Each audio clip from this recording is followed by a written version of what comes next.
1라디오 뉴스레터 K.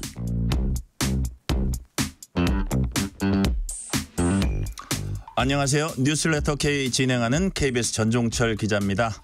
22대 국회가 개원 석 달 만에 간호사법과 전세사기특별법, 구하라법 등 민생 법안을 포함한 비쟁점 법안 28건을 여야 합의 처리했습니다.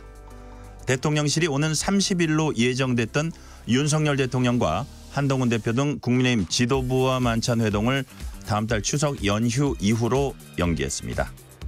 한동훈 대표 측은 대통령실에 대안을 내달라고 했습니다. 이에 대해서 대통령실은 한 대표 측의 의대 증원 유예 제안은 의사수 증원하지 말자는 것과 같다면서 거듭 반대 의사를 밝혔습니다. 관련 내용 포함한 정치 현안들 정치 토크 코너와 김민석 민주당 수석 최고위원 인터뷰에서 자세히 짚어봅니다. 문자샵 9730 짧은 문자 50원 긴 문자는 100원 어플리케이션 콩으로 보내시면 무료입니다. 유튜브 KBS 1라디오 계정 채팅으로도 얘기 나누실 수 있습니다. 문자 보내주시면 추첨을 통해서 커피 쿠폰 보내드릴 테니까요. 여러분의 이야기도 많이 들려주세요. 뉴스레터 K 지금부터 시작합니다.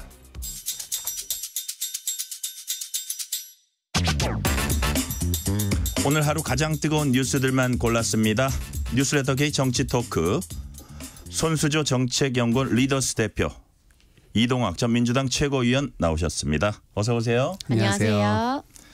자, 간호법 얘기부터 먼저 해볼게요. 진료지원간호사의 의료행위를 법으로 보호하기 위한 간호법 제정안이 국회 본회의 통과했습니다.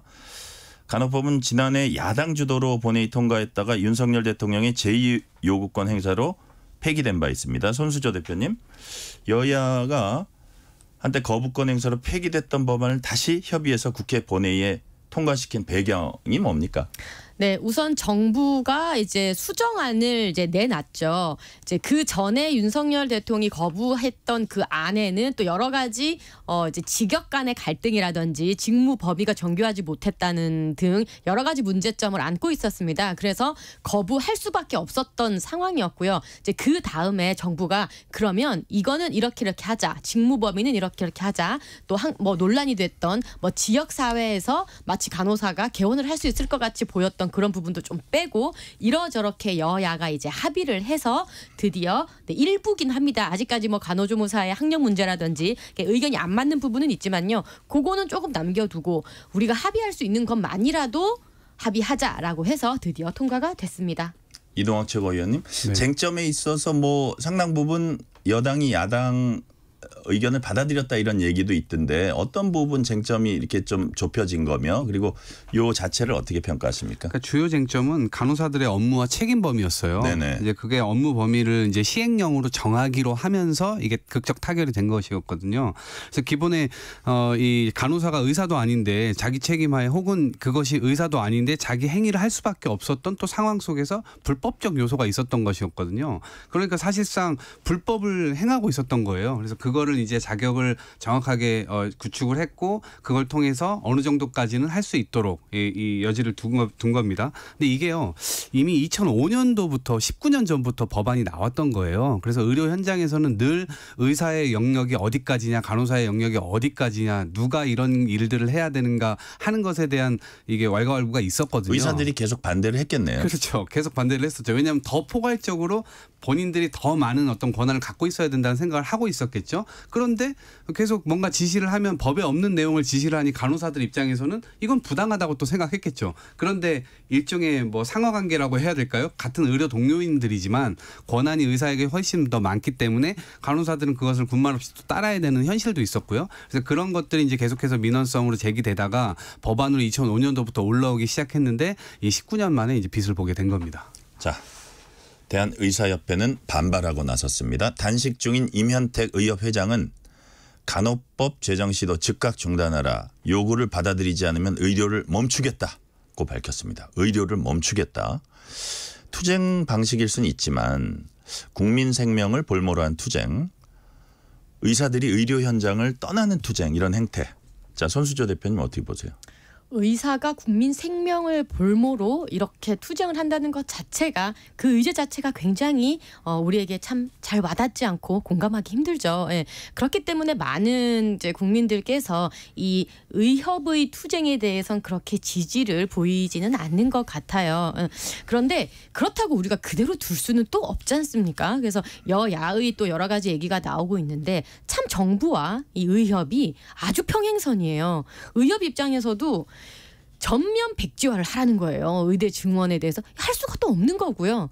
정부 입장에서도 또 굳이 그대로 또 가겠다는 거잖아요. 그러니까 너무 평행선이라서 참 중재안이 필요한 때인데요. 네, 그러다 보니까 지금 뭐 한동훈 대표의 중재안, 뭐 이재명 대표의 중재안 이런 것들이 지금 막 나오고 있는 상황이긴 한데 참 안타깝게 지켜보고 있고 또 국민들께서 매우 답답해하시고 뭐 최근에는 추석에 굉장히 응급실 대란이 뭐 일어나지 않냐 뭐 이렇게 또 우려도 하신다고 합니다. 그래서 결국은 중재안이 필요하고 이쪽 저쪽을 좀 달래는 정치력이 필요한데요. 최근에 제가 본 기사인데 이제 국민의힘에서 이제 의사의 어떤 그 자격 면허 취소 기준을 좀 완화해주는 또 이런 의사들을 달래는 법안을 또 내기도 했다고 해요. 그래서 이런 부분들이 조금은 또 중재의 그런 정치의 이제 그 도구가 되어서 좀 물꼬가 빨리 트였으면 합니다. 이동학 최고위원님, 네. 저희 말씀드렸듯이 뭐 비슷한 질문일 수도 있는데 의사들이 국민 생명을 담보로 한 의료현장을 떠나는 어떤 그 투쟁 방식, 그러니까 정부에게 의사를 관철시키는 가장 강력한 방법이기 때문에 이제 쓰기는 할 텐데 네. 지금 여하튼 그로 인해서 의료 공백이 이제 워낙 장기화되고 있고 네. 또 이제 정부 입장에서도 대안을 내놔가지고 지금 해결을 못 보고 있고 이게 되게 장기화되고 있거든요. 이런 상황은 어떻게 보세요? 그러니까 꼬일 대로 지금 꼬여 있는 상태고요. 의협회장이 지금 단식을 시작을 했단 말이에요. 그런데 오늘 이제 간호법이 통과가 됐습니다. 그러니까 의협의 이런 행동 그리고 뭐 의사들을 더 이상 진료하지 않도록 하겠다라고 하는 이 방침 자체 지지받기가 어렵고요. 의사들 내부에서도 아마 지금 반발이 일어나고 있는 것 같습니다. 그래서 의협 회장에 대한 지금 탄핵안까지 내부에서는 들고 일어나는 것 같고요.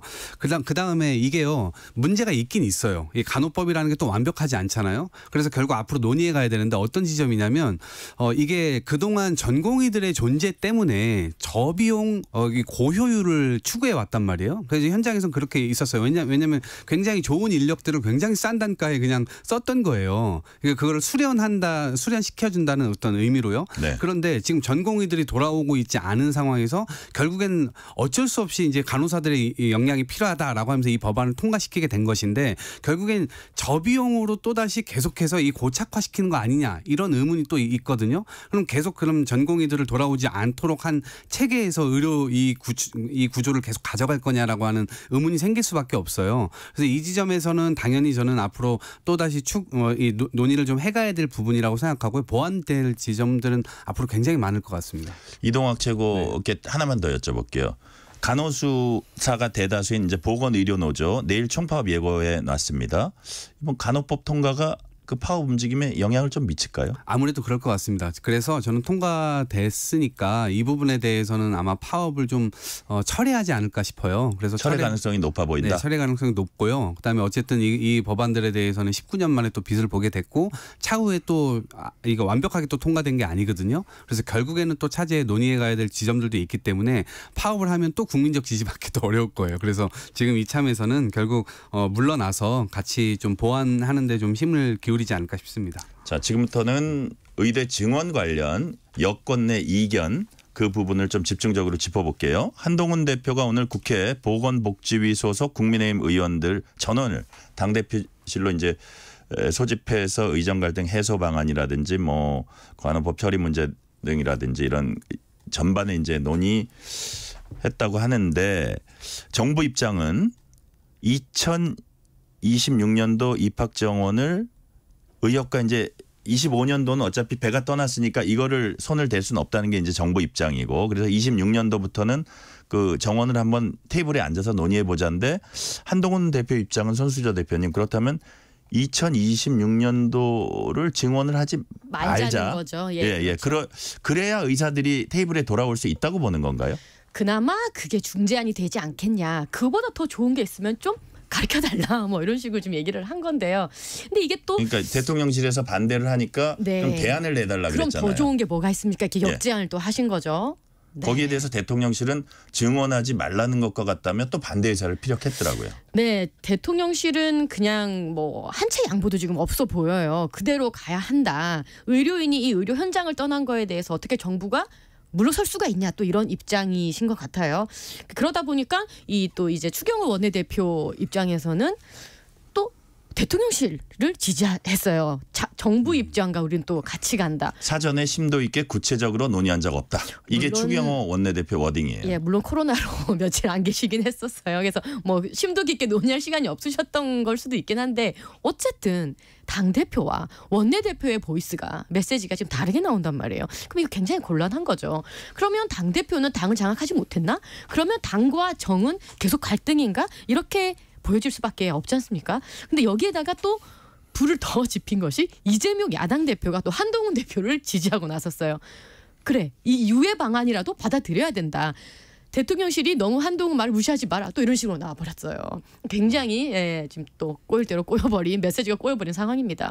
그 이재명 대표의 의도를 또 뭐 좀 나쁘게 보는 시각도 여권에 있을 수도 있는데 여하튼 그 여야 대표는 지금 좀 비슷한 입장을 보이고 있고 여당 원내대표하고 대통령실은 또 여당 대표와 다른 입장을 보이고 있어요. 이동환 최고위원님 이 상황 어떻게 파악하고 계세요? 대통령이 어저께인가 이런 말을 했다고 하잖아요. 의료인의 불법 이탈에 손들면 그게 국가냐.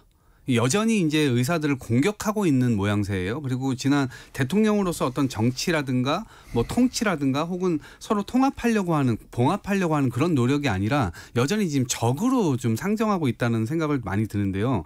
지금 보면요. 어찌됐건 2,000명 증원을 내후년에 안 한다 하더라도 지금 내년에 이미 일이 터지게 되어 있습니다. 왜냐하면 내년에 이미 1,500명 증원되잖아요. 그럼 기존에 3,000명 하고 1,500명 증원되니까 4,500명이잖아요. 근데 지금 의대생들이 지금 1년치에 떠나가 있잖아요. 3,000명이 떠나가 있습니다. 그 사람들이 지금 다시 돌아오게 되면 그러면은 내년에 신입생과 다 얽히고 설켜가지고 7,500명이 한 교실에 앉아 있다 생각해 보십시오. 이게 말이 됩니까? 그러면서 그 급작스럽게 교실을 만들기도 어려울 뿐더러 지금 이미 더 큰 문제는 교수님들이 없다는 거예요. 가르칠 사람이 없다는 겁니다. 그래서 근본적으로 대한민국 의료 자체가 의료의 질 자체가 굉장히 낮아질 수가 있다라고 하는 우려를 기본적으로 하고 있는 것이고 교육 현장에서의 이러한 문제는 당장 내후년이 아니라 내년부터 이제 벌어질 일이기 때문에 대통령이 지금 사실상 국민들을 환자로 지금 만들고 있는 상황이고 어찌 보면 지금 이렇게 사태가 장기화되면서 급작스럽게 또 뭐 사망 사건도 일어나고 응급실 뺑뺑이 일어나고 이런 문제들 자체가 대통령의 입장을 계속해서 고수할 수 있는 거냐? 국민에 맞서려고 하는 대통령이 정말 저 정권을 유지할 수 있나? 여기까지 생각을 할 수밖에 없게 만드는 아주 중요한 대목인데 저는 대통령께서 이 지점에서는 국민을 이기실 수 없다. 국민을 어떻게 이렇게 사망 사건이 일어나는 가운데 대통령의 이 고집을 계속해서 고수할 수 있냐? 저는 이건 반드시 빨리 철회되어야 된다 이렇게 생각합니다. 지금 대통령실은 여기서 물러서면은 어쨌든 그 의료 개혁의 중요한 부분인 의대 증원 부분이 좌초된다고 이렇게 생각을 하고 있어서 그 경계선에 서 있는 것 같아요. 우리 손수조 대표님 보시기에 이런 의대 증원을 둘러싼 대통령실과 여당 대표 간의 어떤 이견이 무슨 해병대원 특검법처럼 친윤 친한 간의 어떤 갈등으로 조금 더 확산될 수 있다고 보세요? 그렇죠. 지금 불거져 나오는 모양새가 이제 당정 갈등으로 이렇게 지금 비춰지는데요.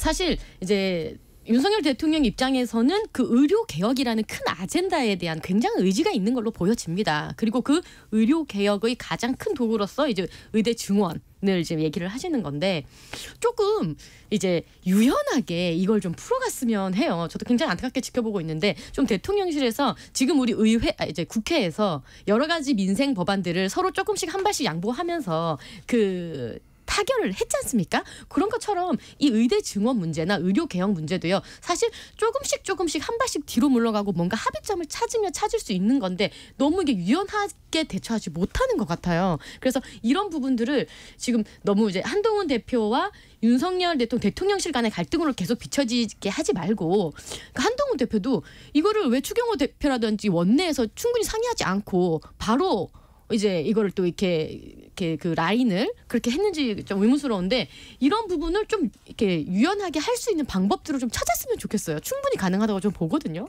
손수조 대표께 하나 더 여쭤볼게요. 대통령실이 30일로 예정됐던 윤석열 대통령과 한동훈 대표 등 국민의힘 지도부와 만찬회동을 다음 달 추석 연휴 이후로 연기했습니다. 왜 연기했을까요? 네, 뭐 공식적인 이제 그 발표로는 민생에 지금 집중하는 모습이 더 중요하다. 뭐 이렇게 얘기를 하셨는데 지금 아무도 그렇게 보고 있질 않아요.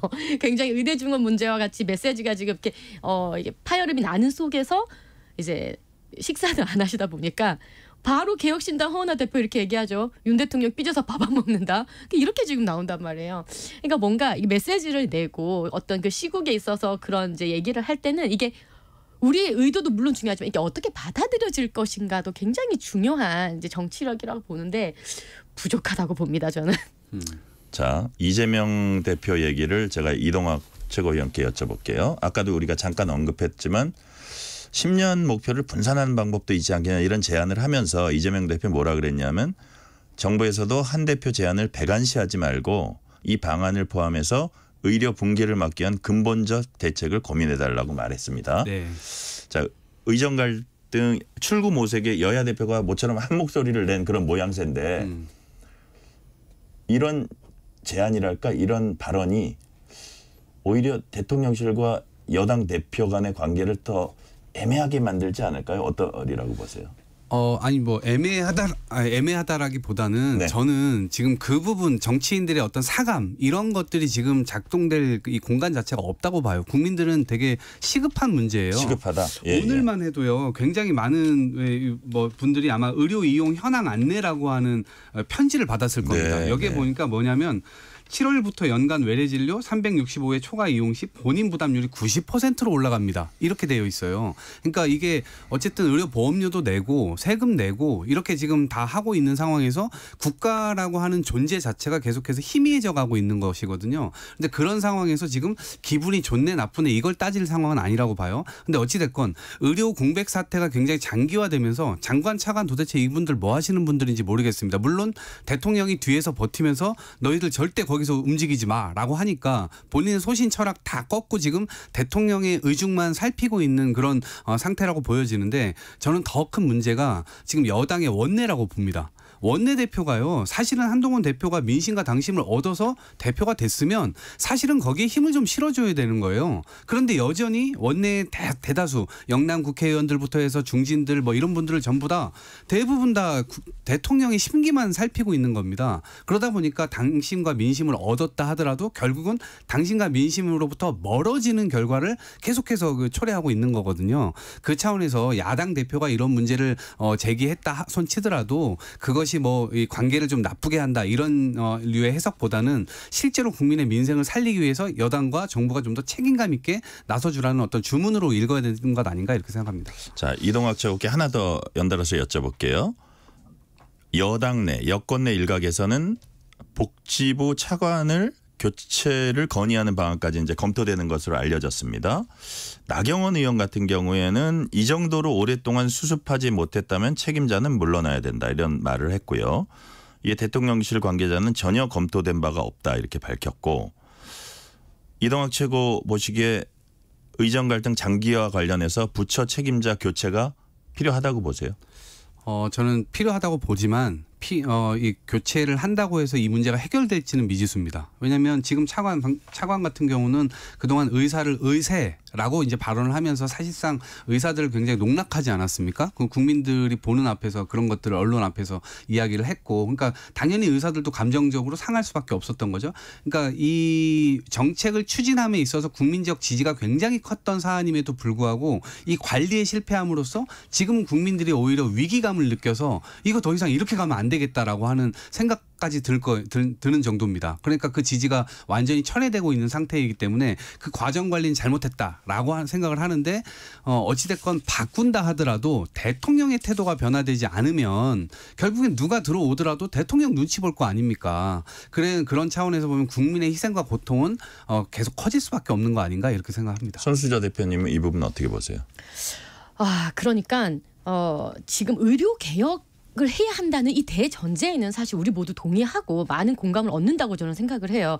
근데 이 의료 개혁의 여러 가지 세부안 중에는 아까 이동학 최고께서 말씀하셨던 어떤 전문의의 수련 문제라든지 그런 것도 있고 또 필수 의료의 공백이라는 것도 있고 또 지역사회의 공백 등등 여러 가지 개혁해야 될 문제가 있지 않습니까? 뭐 응급실의 어떤 그런 너무 이제 가벼운 걸로 응급실 너무 찾는 것 또 하나 문제로 이제 제기가 되기도 하고요. 그러니까 여러 가지 의료 개혁의 아젠다들은 있는데 의대 증원 문제 좀 덜컥 걸려서 못 나가고 있는 거예요.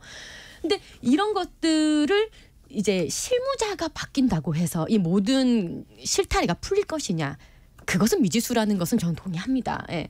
근데 이 내부에서 여당 내부에서도 이런 목소리가 나올 만큼 지금의 의정 갈등 이제 이 문제가 굉장히 심각한 것인데요. 사실 저 역시 뭐 실무진을 바꾼다고 해서 이게 크게 바뀔 것 같지는 않지만 그 실무진들이 좀 이제 전향적으로 의대 증원만 너무 매달리지 말고 또 다른 의료 개혁의 아젠다들을 좀 치고 나가는 그런 식으로 일을 방향을 좀 바꿨으면 좋겠어요. 네. 아니 저는 그분들이 오히려 짧게, 예, 네, 예. 대통령한테 맞서야 된다고 생각해요. 지금 국민들을 볼모로 이렇게 해서는 안 되는 거예요. 대통령이 명확하게 잘못하고 있다 이렇게 직언을 해야 됩니다. 네네. 자, 문자 하나 소개하고 다음 주제로 넘어갈게요. 이 문자에 대해서도 하실 말씀 있으면 짧게 말씀해 주셔도 됩니다. 2502님이 모든 정책이 그렇겠지만 의료 개혁은 국민의 생명이 걸린 만큼 하루빨리 해결을 해야 할 것 같습니다.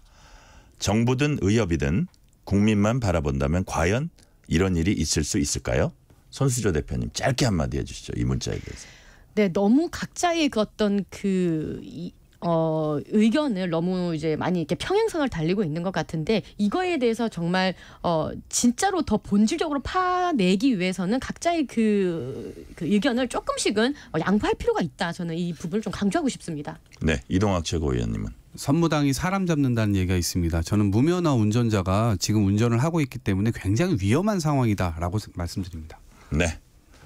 자, 좀 길게 오늘은 그 주요 주제를 해봤고 이제 다음 주제로 살짝 넘어가겠습니다. 오늘 국회 본회의에선 간호법 이외에도 전세 사기 특별법, 이른바 구하라법 등 여야 합의로 상정된 28개 법안 처리했습니다. 22대 국회 개원 후 석 달 만에 나온 성과. 이동학 최고위원님 어떻게 평가하세요?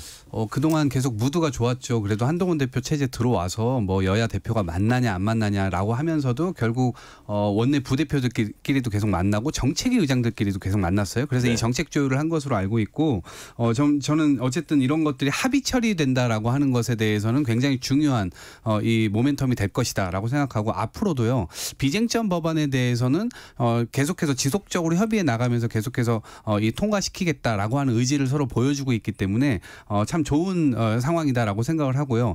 대통령이 어쨌든 총선 이후에 정치를 하겠다고 했으니까 더 적극적으로 사람들을 만나고 해가면서 본인이 정말 하고 싶은 게 있다면 그것들에 대해서 서로 공감대를 좀 넓혀가는 작업을 해야 되는데 본인 입장만 계속 고수하다 보면 본인 혼자 이제 고립화될 수 있다. 결국에는 국민들의 심판을 다시 한번 뜨겁게 받을 수 있겠는데 결국 대통령의 태도 변화가 이 난국을 풀어헤치는데 40건뿐만 아니라 400건, 4,000건 더 많이 통과시킬 수 있다라고 생각합니다. 그런 지점에서 대통령의 태도 변화 다시 한번 촉구드립니다. 손수조 대표님 22대 국회 개원 후 석 달 만에 나온 여야 합의 처리 어떻게 평가하십니까?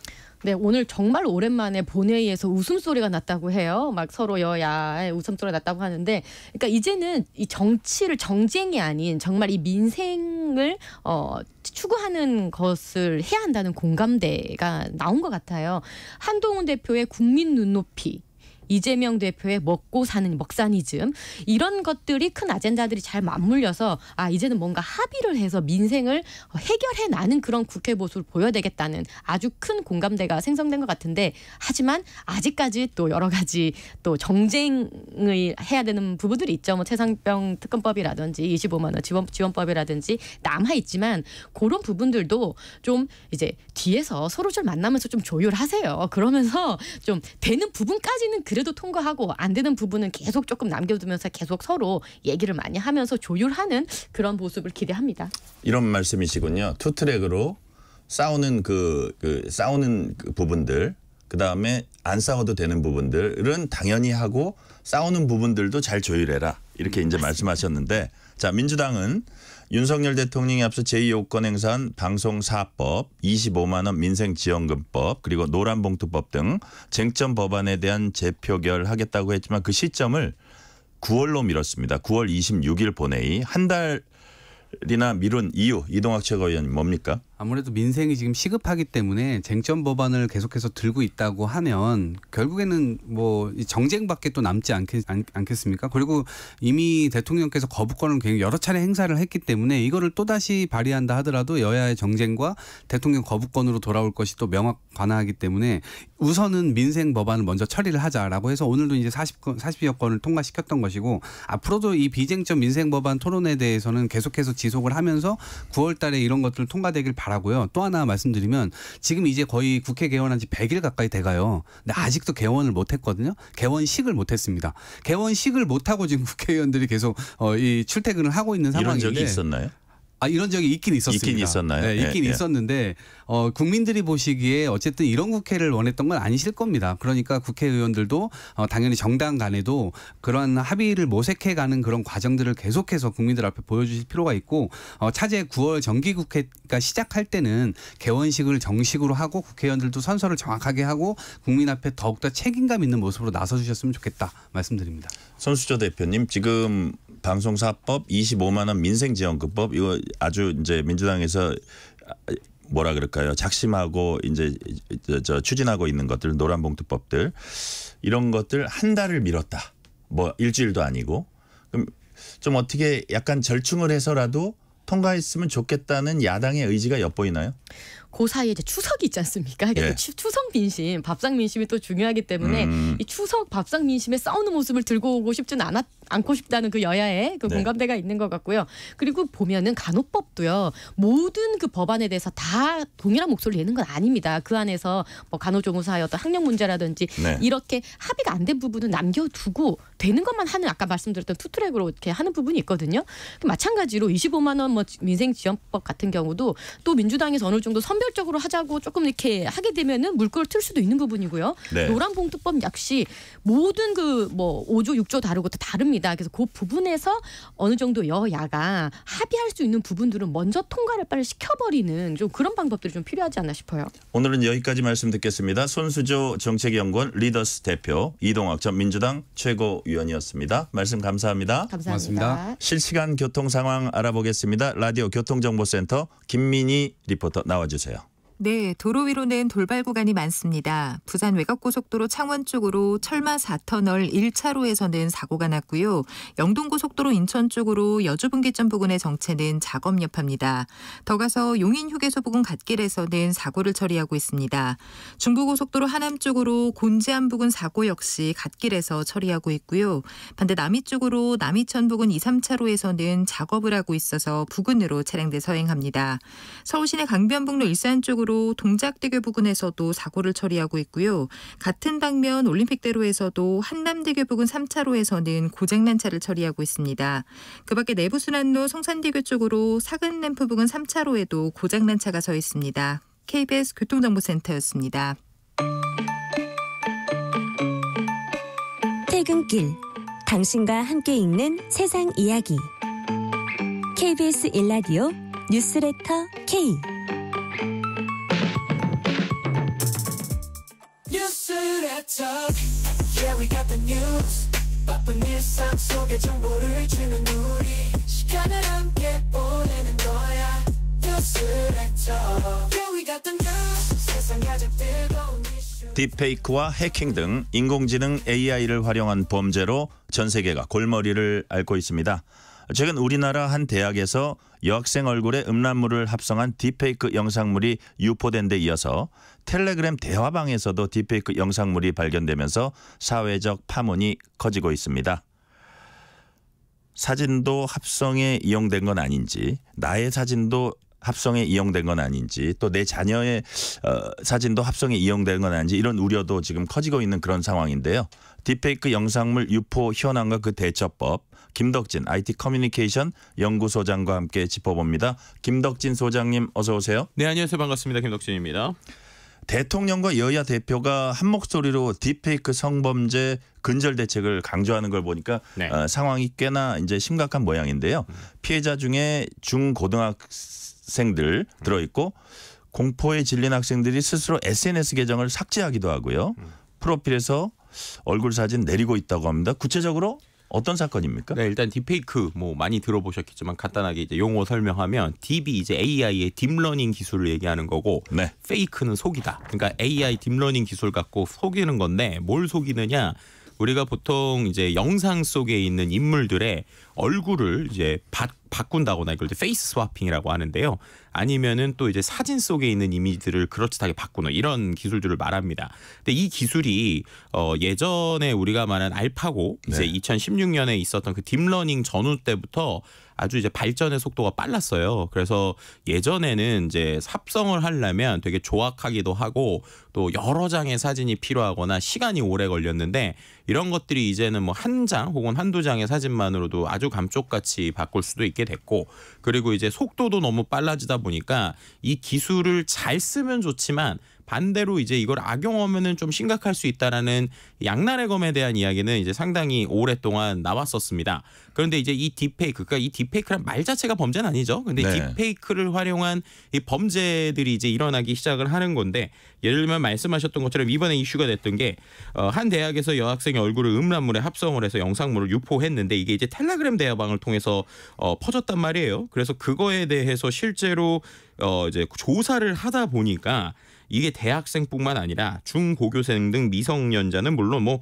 여군, 교사까지 포함된 것으로 알려졌고 네네. 그다음에 이제 피해 학교 명단이다라는 게 나왔던 이유가 이게 보면은 이제 대화방이 되게 많았는데 그 대화방이 학교 지역 뭐 별로 세분화돼 있었다라는 거예요. 그러니까 어느 학교에 뭐 어떤 사람들만 만드는 뭐 이런 방들. 네네. 이제 그러다 보니까는 이것에 대해서 이제 상당히 충격을 먹고 있는 거고 그다음에 이제 뭐 예를 들면은 뭐 불특정 다수 뭐 특히나 이제 사람들이 많이 충격을 받았던 건 이른바 겹지인방이라고 그러죠. 그러니까는 뭐 예를 들면 A라는 사람과 B라는 사람이 같이 알고 있는 이런 사람들의 얼굴을 활용을 해서 뭔가 이런 음란물을 만들기도 하고 그런 것들에 대해서 돌리기도 하니까 이걸 보면서 이제 많은 사람들이 충격을 받고 있는 상황이라고 볼 수 있을 것 같습니다. 그러니까 이제 말씀하신 것처럼 이제 지난 주말부터 해가지고 SNS에서 네. 이러한 방들이 발견됐다. 그리고 이런 방들에서 계속 이런 뭐 학교에 대한 이름이 나오고 있다. 이러다 보니 꺼림직하고 이거에 대해서 어떻게 되는 것인가에 대한 걱정이 있어서 뭐 예를 들면은 그 본인들, 그러니까 뭐 학생 본인들도 뭐 SNS를 삭제하기도 하지만 이제 그 부모님들의 SNS에 올라 있는 우리 아이들 사진 혹시나 잘못되는 거 아닌가 그러면서 뭐 비공개 처리도 하고 뭐 이런 네네. 일들이 지금 일어나고 있는 거죠. 네. 잠시 행정안전부 폭염 경보 말씀드리고 다음 질문 이어가도록 하겠습니다. 행정안전부는 오늘 저녁 5시 반 경기 김포와 전북 고창 지역에 폭염 경보를 발효했습니다. 행안부는 노인과 신체 허약자, 환자 등을 두고 외출할 경우에 친인척이나 이웃에게 부탁하는 동시에 부모님과 떨어져 사는 자녀들은 전화로 안전을 확인할 것을 권했습니다. 오늘 김덕진 소장님 낮에 네. 더웠어요? 아, 지금도 이렇게 제가 저기 걸어오는데 예. 얼굴이 따가울 정도로 햇빛이 좀 세긴 하더라고요. 오늘 갑자기 또 햇볕이 세졌군요. 네. 자, 우리가 마지막까지 9월 초까지는 그래도 좀 이렇게 폭염을 조심을 해야겠습니다. 다음 네. 질문 이어갈게요. 최근 온라인 메신저 텔레그램 공동 창업자가 프랑스에서 체포됐습니다. 네. 체포 혐의를 보니까 텔레그램이 마약 밀매, 사이버 폭력, 테러 조장, 아동 성범죄 등의 온상이 됐는데도 최고 경영자가 이를 방치했다는 겁니다. 우리나라에서도 텔레그램은 성착취물을 제작 유통한 N번방 사건을 통해서 이미 알려져 있는데요. 텔레그램이 이렇게 이런 측면에서 사회적 물의를 자꾸 일으키는 이유 뭘까요? 일단은 유통 관점에서 생각을 해보면요. 네. 아까 말씀드린 대로 우리가 딥페이크 기술을 활용해서 실제 뭐 컨텐츠를 만들 수도 있겠죠. 그런데 만약에 그거를 누군가에게 퍼뜨렸다라고 하면 온라인에서 퍼뜨린다고 하면 이메일을 통해서 할 수도 있거나 전화를 통해서 할 수 있거나 메신저를 통해서 할 수 있잖아요. 그 모든 것에 기록이 남습니다. 그렇죠. 뭐 예를 들면 우리나라 사람들이 메일을 가입할 때 이 사람이 누구에서 누구로 보냈다라든지 전화번호로 뭐 메신저 가입을 하면 우리나라 서비스들은 다 이제 연동이 되잖아요. 그런데 이제 이 텔레그램은 거기에서 자유로운 거예요. 네. 뭐냐? 텔레그램은 익명화가 되어 있고요. 그다음에 암호화가 돼 있습니다. 그러다 보니까 이 창업자도 얘기하는 게 본인도 이거를 암호화해 놨기 때문에 이 메신저에 나오는 내용들을 중간에 해킹을 하더라도 그 내용이 뭔지는 암호화돼 있어서 우리가 알 수 없다라고 얘기를 하고 있고요. 두 번째로는 가입을 할 때도 말씀드린 대로 우리나라에 있는 대부분의 플랫폼 기반의 서비스는 내가 누구인지 신원을 인증해야지 가입할 수 있는 게 되게 많아요. 그런데 지금은 이 텔레그램 같은 경우에는 신원을 인증하지 않아도 그러니까 뭐 가짜 이메일 하나 만들어 가지고 그걸로 하면 이 사람이 뭐 예를 들면은 뭐 어느 나라 사람인지 나이가 몇 살인지 아니면 남성인지 여성인지 알 수가 없단 말이죠. 그럼 디지털 성범죄를 저질러도 잡아내기도 힘들다는 얘기네요. 그렇죠. 그러다 보니까 결국엔 이 입장에서의 문제가 되는 거고요. 실은 이 텔레그램이 이러한 특징을 갖고 있기 때문에 초기에는 또 이게 좋은 쪽으로 쓰이기도 했어요. 예를 들면 대만의 민주화 운동이라든지 각국의 이제 어떠한 민주화 운동에서 활용될 때 이제 본인들끼리 대화할 때 이런 것들에 대해서 어떻게 보면 보호가 되잖아요. 네. 그래서 좋은 쪽도 있지만 당국의 눈을 피할 수 있다 이거죠. 그렇죠. 그래서 그들 입장에서 좋은 것도 있지만 반대로 얘기하면 이게 이제 이런 범죄에 활용이 되면 이제 상당히 심각하다는 겁니다. 그래서 이제 우리나라에서도 실제로 최근에 마약과 관련된 이야기들이 나올 때 이 텔레그램을 통해서 계속적으로 이제 유포되는 것들이 나왔고 이게 우리나라뿐만 아니라 말씀드린 대로 전 세계가 똑같은 이유가 있기 때문에 그런 이유로 이번에 프랑스에서 이제 대표가 체포되는 이런 일이 발생했다. 뭐 이렇게 말씀드릴 수 있습니다. 근데 사실 이런 게 어제 오늘 일은 아닙니다. 이런 딥페이크 영상 중에 특히 우리나라 K-팝 유명 연예인들을 합성한 영상들도 유포가 돼서 피해자들이 곤욕을 치른 적도 있어요? 네, 뭐 이것도 한두 해의 일은 아닙니다. 네. 제가 예전 이제 그 방송했던 대본들을 찾아보니까 2021년 6월에도 제가 이런 방송에 나와서 비슷한 얘기를 했더라고요. 네. 그때 뭐였냐면 이제 소위 이제 아이유 짝퉁이다 이래서 차이유 뭐 이런 게 좀 이슈가 됐었습니다. 그래서 이제 중국에서 실제로 이제 뭐 아이유 비슷한 얼굴로 이런 합성 기술을 활용해서 이런 컨텐츠가 문제가 됐다라는 얘기가 나왔는데 실은 그건 약간 좀 재미적인 요소가 있었고요. 그 전에 조금 더 돌아가서 2020년, 2019년, 2018년 때 수많은 이 말씀드린 것처럼 딥페이크라는 기술이 발전되면서 기존에 있었던 음란물에 우리나라 이 K-팝 걸그룹들의 얼굴을 합성하는 것들이 전 세계적으로 좀 문제가 됐었어요. 지금도 이제 실제로 이러한 K-팝 모델들, 그러니까 K-팝 그룹에 있는 어떤 사람들이나 또 우리나라의 뭐 모델들 이런 사람들을 얼굴을 따서 말씀드렸던 기존에 있었던 그런 성인물이나 아니면 이런 음란물에 합성하는 것들이 아직도 인터넷에 상당히 많고요. 그리고 그런 부분에서의 문제들이 계속 지속되고 있는 게 현황이라고 볼 수 있을 것 같습니다. 근데 이게 이렇게 비단 유명인들뿐만 아니라 내 문제가 될 수도 있고 그렇죠. 나의 가족, 나의 자녀 문제도 될 수 있어요. 그렇다면 이렇게 누구나 쉽게 합성할 수 있다면 이건 정말 큰 문제 아닙니까? 맞습니다. 그런데 이게요. 그러면은 뭔가 기술적으로 엄청나게 변화했느냐 이런 건 아니에요. 근데 기술 수준이 지금 어느 정도예요? 이렇게 설명드리면 될 것 같은데요. 한 2021년, 2020년에는 내가 뭔가 합성하겠다. 뭐 예를 들면은 이미지 기준으로 설명을 드리면 네. 그래도 사진 한 10장에서 20장을 넣고 그다음에 한 10분 정도 걸렸던 게 지금은 사진 한 장 10초면 된다. 이렇게 말씀드릴 수 있을 것 같습니다. 특히나 거의 본인의 네. 그거 똑같이 아니면 그러니까 이 기술을 좀 정확하게 설명을 드리면 이게 왜 그렇게 된 거냐면 생성형 AI 기술이 나와서 그래요. 그러니까 생성형 AI는 우리 챗GPT 같은 거 되게 많이 이제 보면서 되게 우리에게 도움이 된다고 하잖아요. 근데 이 이미지 쪽에서도 생성형 AI 기술이 도입이 된 겁니다. 네. 그럼 이게 어떻게 된 거냐면요. 기존에는 우리가 말하는 알고리즘이 어떤 방식이었냐면 AI 두 개의 AI가 서로 싸우는 거예요. 그래서 한쪽에서 위조 지폐를 만드는 AI가 있고 네. 한쪽에서 위조 지폐를 확인하는 AI가 있어요. 그럼 한쪽에서 위조 지폐를 계속 그럴차게 만드는데 이쪽에서 이거 위조 지폐야. 그럼 이제 한쪽에 있는 AI가 조금 더 위조 지폐를 그럴차게 만드는 거죠. 그럼 그렇게 계속 싸우다가 어느 순간에 이쪽 그 위조 지폐를 확인하는 AI가 이거 위조 지폐 아닌 것 같은데? 라고 하면 이제 실제로 결과물이 나오는 거예요. 그러니까 이거는 이제 이러한 걸 이제 겐이라고 하는 알고리즘인데 이거는 아무래도 두 알고리즘이 싸워야 되다 보니까 실제로 만드는데 시간이 좀 걸려요. 네. 근데 최근에 말하는 생성형 AI 기반의 인공지능들은 어떻게 되는 거냐? 정확하게 말하면 이미지를 합성하는 게 아니라 그려내는 겁니다. 이게 어떤 표시냐면요. 예를 들면 이거 생각하시면 돼요. 우리가 보통 사진을 찍으면 요즘에 이제 영상 작업하시는 분들은 이제 패스를 딴다라고 얘기를 하는데 뭐냐면 배경을 지우고 이 사람만 딱 정확하게 있어야 합성도 되고 편하잖아요. 그런 걸 예전엔 사람이 한 땀 한 땀 땄거든요. 근데 요즘에 AI가 이걸 직접적으로 딱 체크를 해줘요. 네. 그러면 영상 속에서 사람이 누군지를 정확하게 얘가 자동으로 잡아주는 거예요. 그럼 그 다음에 이제 원래 어떻게 했느냐? 이 배경을 바꾸거나 이렇게 쓸 수도 있지만 또 예를 들면 이 사람이 입고 있는 옷을 좀 바꾸고 싶어요. 네. 그러면 옷을 사람들이 색깔을 바꾸거나 이렇게 이제 작업을 했단 말이에요. 근데 그런 걸 잘 학습한 AI가 나오다 보니까 지금 어떻게 되느냐? 이 이미지를 딱 넣잖아요. 그럼 얼굴이 정확하게 어디다라는 걸 얘가 딱 인지를 해요. 네. 그다음에 몸이 어디다라는 걸 인지를 해요. 그다음에 얘한테 제가 예를 들어서 얼굴을 좀 다른 사람으로 바꿔줘라고 하면은 얼굴 부분만 얘가 그리는 거예요.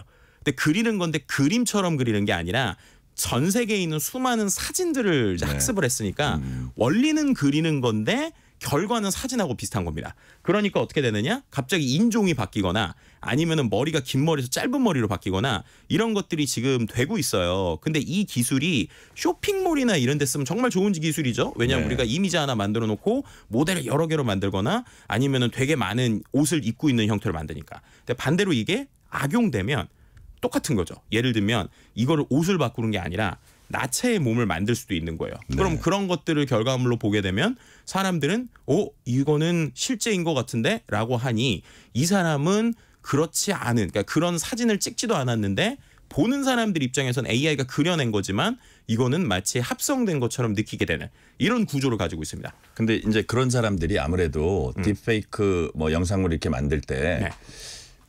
진짜인 것처럼 속게 만드는 어떤 그 사람들 그런 목적으로 이제 할 거예요. 일단은 속게 만드는 네. 게 목적일 수 있는데 네.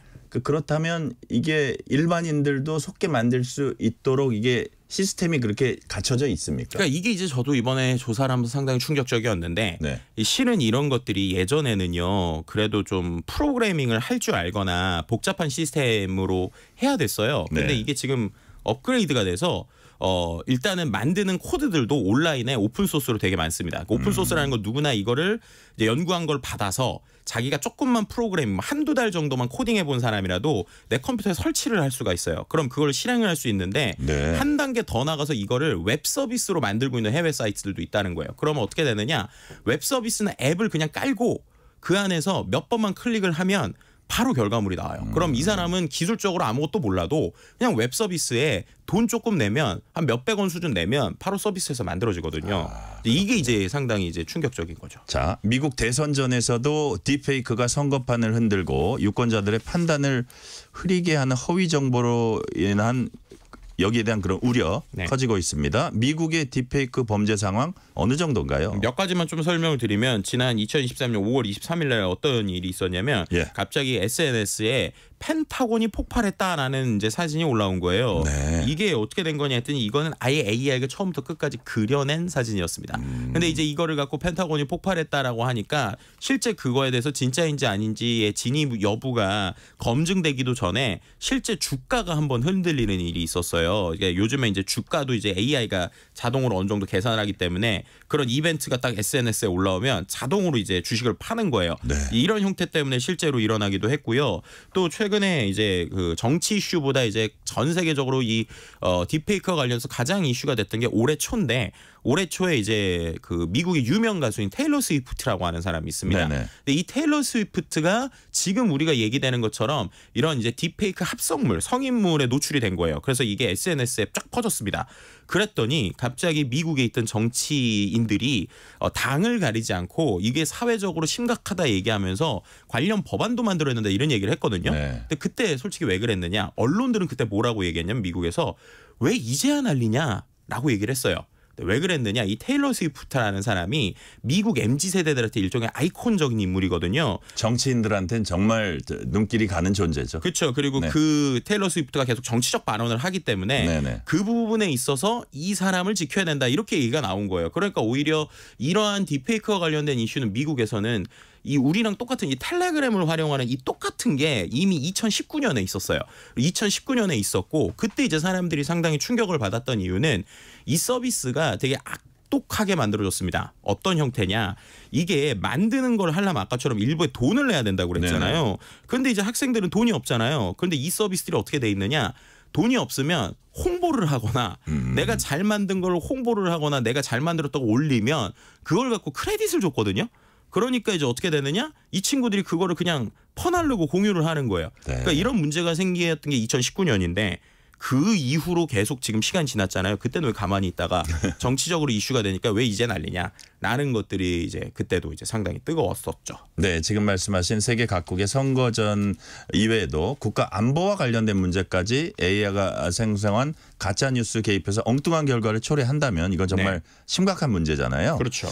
기술적으로 사전에 뭐 범행을 좀 막을 수 있는 방법이 있습니까? 실제로 최근에 영상과 관련돼서는 기술적으로 발전은 많이 되고 있어요. 뭐 예를 들면 그래요? 크게 두세 가지 정도 말씀을 드리면 우리가 예전에 그 양궁 때도 한번 말씀을 드렸는데 양궁 선수들이 실제 요즘에 이제 그 활을 쏠 때 보면 심박수가 체크가 되잖아요. 근데 이 심박수가 체크가 되는 게 이 사람들에게 센서를 붙이는 게 아니라 얼굴의 혈류, 그러니까 얼굴에서 피가 도는 거를 분석을 해가지고 실제 AI가 이 피를 도는 상황을 갖고 이렇게 피가 도는 상황이면 심박수가 어느 정도 될 거다라는 걸 계산을 해서 보여주는 거예요. 양궁 선수들. 네네, 양궁 선수들. 근데 그 기술을 역으로 활용을 하면 만약에 딥페이크나 이런 영상물이면 실제 얼굴이 그럴듯하게 나와도 이 핏줄의 흐름까지는 없을 거잖아요. 그러니까 그런 거를 분석해서 이게 진짜인지 아닌지를 검열을 하거나 비정상적인 움직임, 눈 깜빡임이나 이런 것들을 갖고 분석하는 것들은 있는데요.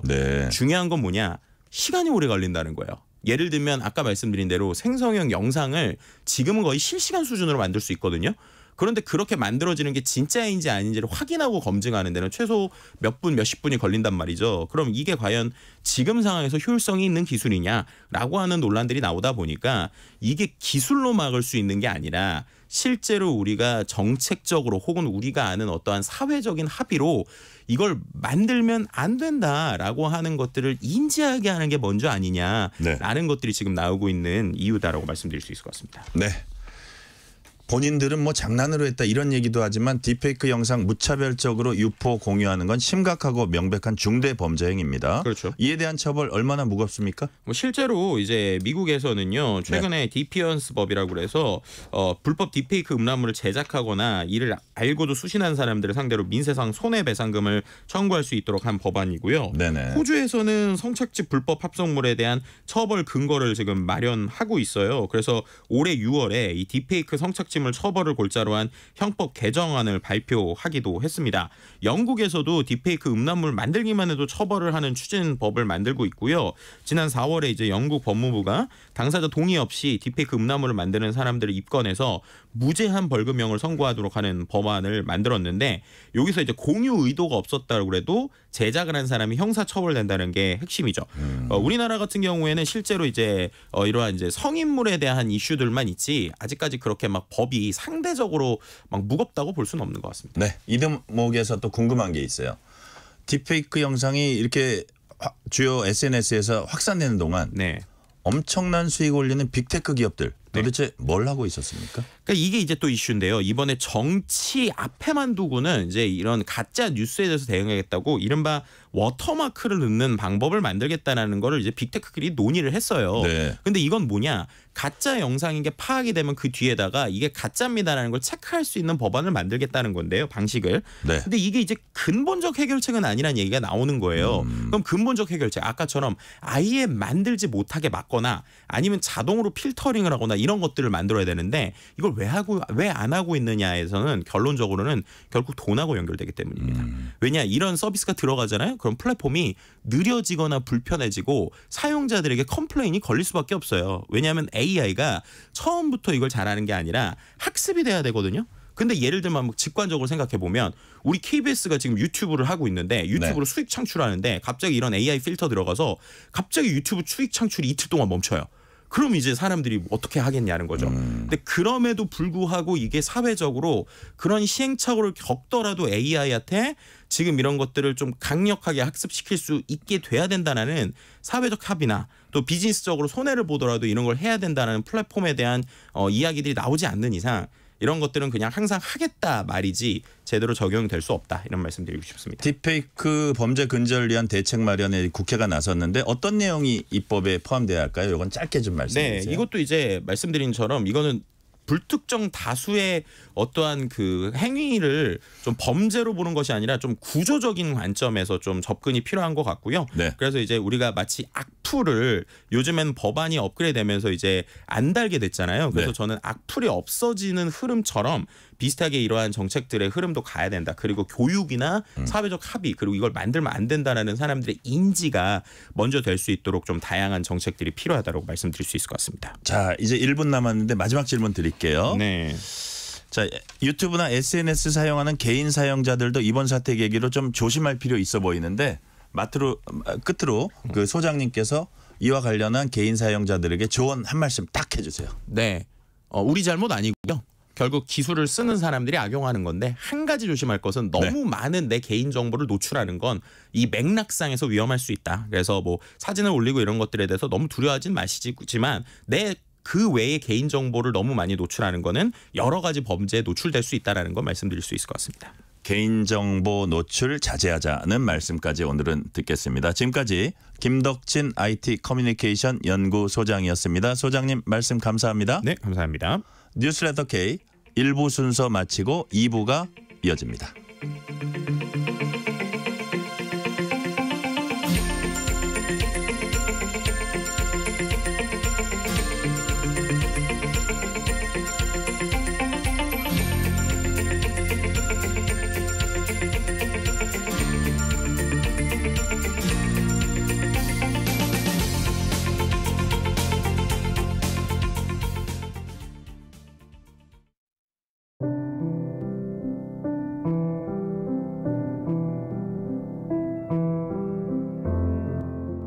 KBS 라디오 연중기획 희망충전 대한민국 601번째 이야기.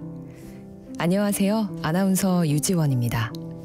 3살 서윤이는 세상의 소리가 잘 들리지 않습니다. 선천성 청각장애 진단을 받은 후 인공 달팽이관 삽입 수술을 받은 서윤이. 하지만 재활을 시작한 지 얼마 지나지 않아 두 눈에 이상이 발견되며 또 한 번의 고비가 찾아왔는데요. 검사 결과 서윤이는 중증도 근시와 고도 난시로 눈에 초점이 어긋나며 사물을 정확하게 볼 수 없는 상태. 하루라도 빨리 안구 수술과 청력의 재활이 필요하지만 지금의 형편으로는 엄두조차 낼 수가 없습니다. 불안정한 노동일로 하루하루 생계를 이어가는 아빠와 보고 듣기 어려운 서윤이 곁을 24시간 지켜야만 하는 엄마. 서윤이의 치료가 지연될수록 가족들의 마음은 까맣게 타들어만 갑니다. 서윤이가 수술과 재활을 통해 밝은 미래를 만날 수 있도록 여러분의 관심과 사랑을 보내주세요. 여러분의 따뜻한 손길이 희망의 빛이 됩니다. ARS 060-700-1580 060-700-1580 한 통화 3,000원으로 희망을 선물해 주세요. KBS 라디오 연중기획 희망충전 대한민국은 초록우산 어린이재단, 인탑스 주식회사, 그리고 청취자 여러분과 함께합니다. ARS 060-700-1580 한 통화 3,000원입니다.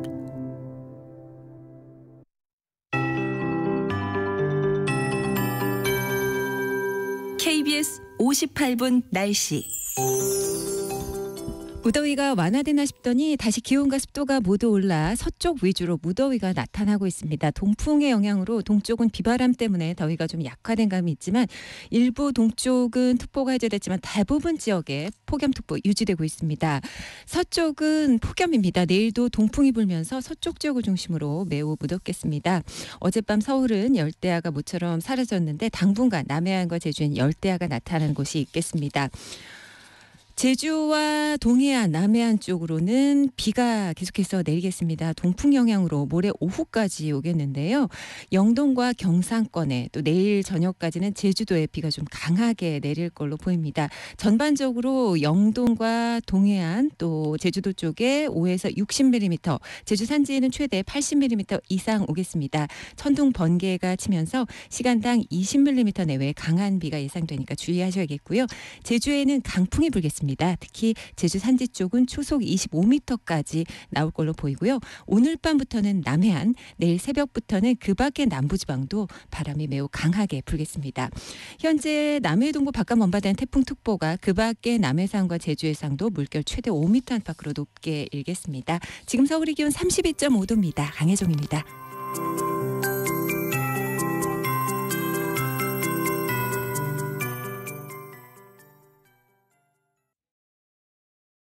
정성을 다하는 국민의 방송 KBS가 6시를 알려드립니다. AM 711kHz, FM 97.3MHz, KBS 1라디오입니다. HLKA.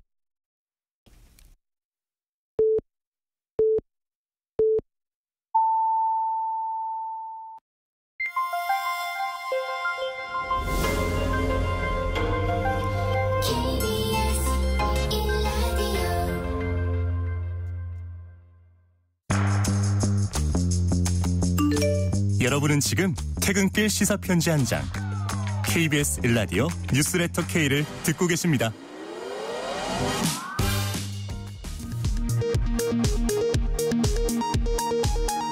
이 시각 라디오 정보센터 뉴스입니다. 간호법 제정안과 전세사기 특별법 등 여야가 합의한 28개 민생 관련 법안이 국회 본회의를 통과했습니다.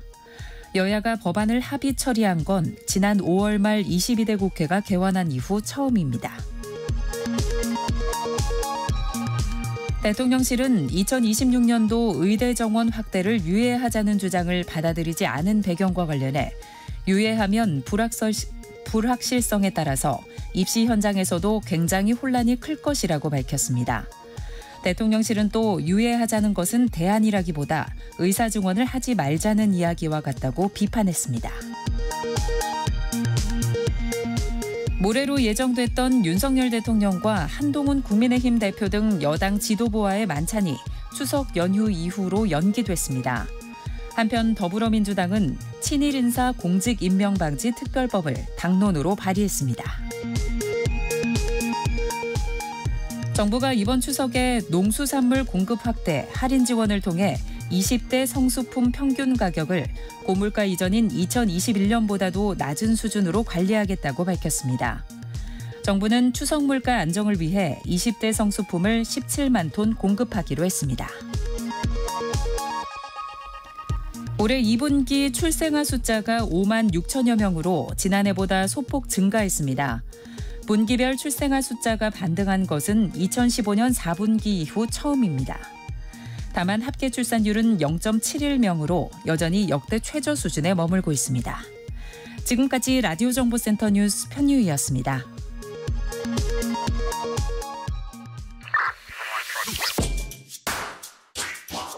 뉴스의 진수를 보여주는 인터뷰, 뉴진수.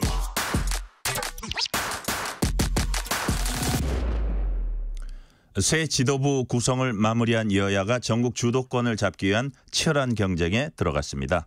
민생 현안 해법과 여야 대표 회동을 둘러싸고 신경전도 날카로워지고 있습니다. 김민석 민주당 수석 최고위원과 함께 핵심 현안 짚어봅니다. 김민석 의원님 어서 오세요. 안녕하세요. 직접 시간 내주셔서 감사합니다. 이 저녁 시간에. 감사하죠. 저야 이렇게 또 뭐 와서 뵐 수 있으니. 네네. 자, 수석 최고위원 선출되신 지 꼭 열흘이 지났습니다. 바쁘게 하루하루 이제 보내셨을 것 같은데 더구나 이제 퇴원은 하셨지만 이재명 대표가 코로나19 입원하면서 이제 일도 더 많으셨을 것 같아요. 지난 열흘 어떻게 보내셨습니까? 정말 정신없이 보낸 것 같습니다. 뭐 일단 회의가 많기도 하고 또 대표께서 안 계셔서 챙길 것들이 많았고 그 사이에 또 지방도 한번 갔다 왔고 네. 생각지도 않게 또 이재명 대표께서 안 계신 날 또 박찬대 원내대표께서 겹쳐서 안 계셔서 회의 주제도 한번 했고 뭐 하여간 정신없이 열흘을 그래도 선방하면서 넘겼습니다. 지방은 어디 갔다 오셨어요? 전남에 예. 곡성하고 영광을 다녀왔습니다. 거기 보궐선거 열리는 데 아닙니까? 그래서 미리 한번 다녀왔습니다. 전당대회 끝나자마자 원래 우리 이재명 대표님 같이 호남부터 한번 가자 이런 얘기를 했었는데 대표는 코로나 때문에 못 가시고 근데 저희라도 좀 가야 될 것 같아서 저하고 한준호 최고가 갔다 왔습니다. 그렇군요. 자, 핵심 현안들 여쭤보기 전에 우리 김민석 최고위원님 본인 얘기 조금 하고 옛날 얘기도 조금 하고 지나갈게요. 자, 제가 간략하게 소개하겠습니다. 15대 국회 초선, 16대 국회 재선. 이때까지 30대 중반 재선 의원 김민석 앞에는 정말 거칠 게 없어 보였어요. 제가 16대 때 출입을 했거든요. 네. 그런데 이후에 이제 정치 역정에 우여곡절이 많았습니다. 그래서 재선 이후에 물론 뭐 서울시장 선거 뭐 이런 것도 있었지만 21대 국회 입성할 때까지 20년이 걸렸죠. 18년 정확하게는 2002년도에 네. 제가 재선이다가 서울시장 후보를 나가서 네. 이명박 후보하고 붙었을 때가 2002년입니다. 그러니까 2020년 복귀할 때까지 18년 만에 돌아온 거예요. 그렇군요. 자, 그러니까 16대 국회, 21대 국회 뭐 이런 식으로 따지면 이제 그런 거고. 예. 어쨌든 18년 걸렸습니다. 그 18년이 지금의 정치인 김민석에게 어떤 세월이었습니까? 어떻게 규정하세요? 그 세월을. 그렇게 오래 걸릴 줄 알았다면은 그게 굉장히 어려운 야인 시절이었는데요. 뭐 정치적, 경제적, 뭐 가정적, 인간적 다 뭐 바닥에 바닥을 기는 어려운 시간이었는데 그렇게 오래 걸릴 줄 알았으면 견디기 어려웠을 텐데요. 어쨌든 지내놓고 나니까 감사한 시간이고 저한테는 그 전에는 30대 서울시장 후보까지 했으면 잘 나갈 거잖아요. 거칠 게 없을 때도요. 제가 근데 제가 출입을 했었습니다. 네. 근데 지금 돌아와서 제 스스로 생각하기에는 그때보다 조금 사람이 좀 철이 좀 든 것 같다. 뭐 이렇게 생각합니다. 사실은 14대 국회 1992년에도 당선될 뻔했어요. 그럼요. 그때 몇백 표 차 안 났죠. 나은배 부총리님하고 해서 한 200표 아슬아슬했었죠. 그때 재무장관 출신인데. 네네. 그죠? 자, 하나 더 질문 드릴게요. 자, 그래서 오랜만에 돌아온 정치권, 물론 4년 전이지만 그리고 이제 또 22대 국회 이제 시작됐고요. 오랜만에 돌아온 정치권. 본인 스스로 정치를 보는 안목이랄까, 시각이랄까, 정치 비전이랄까. 옛날하고는 좀 달라진 점이 있다고 생각하십니까? 그렇죠. 그러니까 저는 어떻게 보면은 여의도가 아닌 시간을 이렇게 변화의 시기에 보낸 것이 좋았다 이렇게 생각합니다. 네. 근데 어떤 면에서요? 어떤 의미에서는 정치를 보는 눈이 조금 더 원칙과 가치, 정체성 이런 것을 중심으로 보게 됐고요. 그런 어떤 저는 요새 오히려 제가 더 젊은 시절에 저 스스로를 볼 때 그런 어떤 마음 이런 것을 좀 더 회복한 것 같다라는 생각을 많이 합니다. 네. 그러니까 쭉 여의도 정치에 있었던 동년배나 후배들의 경우에 흔히 이야기하는 586 세대 아닙니까? 네. 근데 이제 막 그 어렵고 또 이제 그만해라 뭐 이런 얘기까지 듣고 있는 상황인데 그 시기에 어떻게 보면 여의도를 벗어나 있었던 거죠. 네. 근데 그래서 아마 그 동세대나 후배들이 좀 비교적 보지 못하는 것들을 조금 보는 대목들이 있다. 그러니까 시대의 변화라는 것들이라든가 세상의 변화를 조금 더 이렇게 체감한 측면들이 있어서 저는 다행이다 이렇게 생각하고 있습니다. 네. 자, 지금부터 이제 현안 좀 여쭤볼게요. 의정 갈등 장기화 국면에서 한동훈 국민의힘 대표가 한 제안을 의대 증원 유예죠. 이 제안을 대통령실이 반대한 데 대해서 김민석 최고위원께서는 한 대표를 향해 조정자인지 아바타인지 확실히 하라고 말했습니다. 무슨 뜻입니까? 한 대표가 윤석열 대통령을 향해서 뭔가 조금 다른 목소리를 낼 수 있는 거 아닌가 하는 것 때문에 사실은 대표로 당선된 거잖아요. 이게 참 묘한 아이러니인데 윤석열 대통령 인기가 나쁘니까 윤석열 대통령을 배출한 국민의힘 당의 이 당원들이 가장 거리가 멀은 것처럼 보이는 대표를 뽑은 거잖아요. 그런데 실제로 보면은 김건희 여사 문제도 그렇고 최혜병 특검법 문제도 그렇고 뭐 조금 다른 목소리를 내는 것처럼 보이다가 결국은 다 그냥 주저앉았죠. 최혜병 특검법이 대표적인 경우고. 그래서 의료대란 문제도 진짜 뭘 저렇게 해서 뭘 좀 제대로 밀고 갈 건지 그냥 저러다가 그냥 말 건지 입장을 명확하게 해라 이런 뜻이었습니다. 네. 만약에 한 대표가 의지를 갖고 의정 갈등 중재에 나선다면 민주당이 이렇게 협의할 준비는 돼 있는 거죠? 민주당은 사실은 한동훈 대표가 아마 법무부 장관 이런 거 할 적에는 그냥 이 정부가 옳다 이런 식으로 아마 얘기했을 거예요. 근데 민주당과 이재명 대표는 이미 처음부터 2,000명이 무슨 그렇게 절대적인 숫자냐. 그리고 이런 문제는 풀 때 좀 단계적으로 푸는 것이 좋다라는 얘기를 이미 오래전에 했습니다. 한동훈 대표가 이번에 얘기한 올해는 놔두고 그 다음 해에는 유예하자. 이것이 그렇게 합리적인 방안이라고 저희가 보진 않아요. 그럼에도 불구하고 그냥 현재 정해진 안을 무조건 부작용이 많은데도 밀어붙이자는 윤석열 대통령 방식에 대해서 뭔가 조금 변화를 갖고 여러 의견을 수렴해보자라는 접근을 하나 한 거잖아요.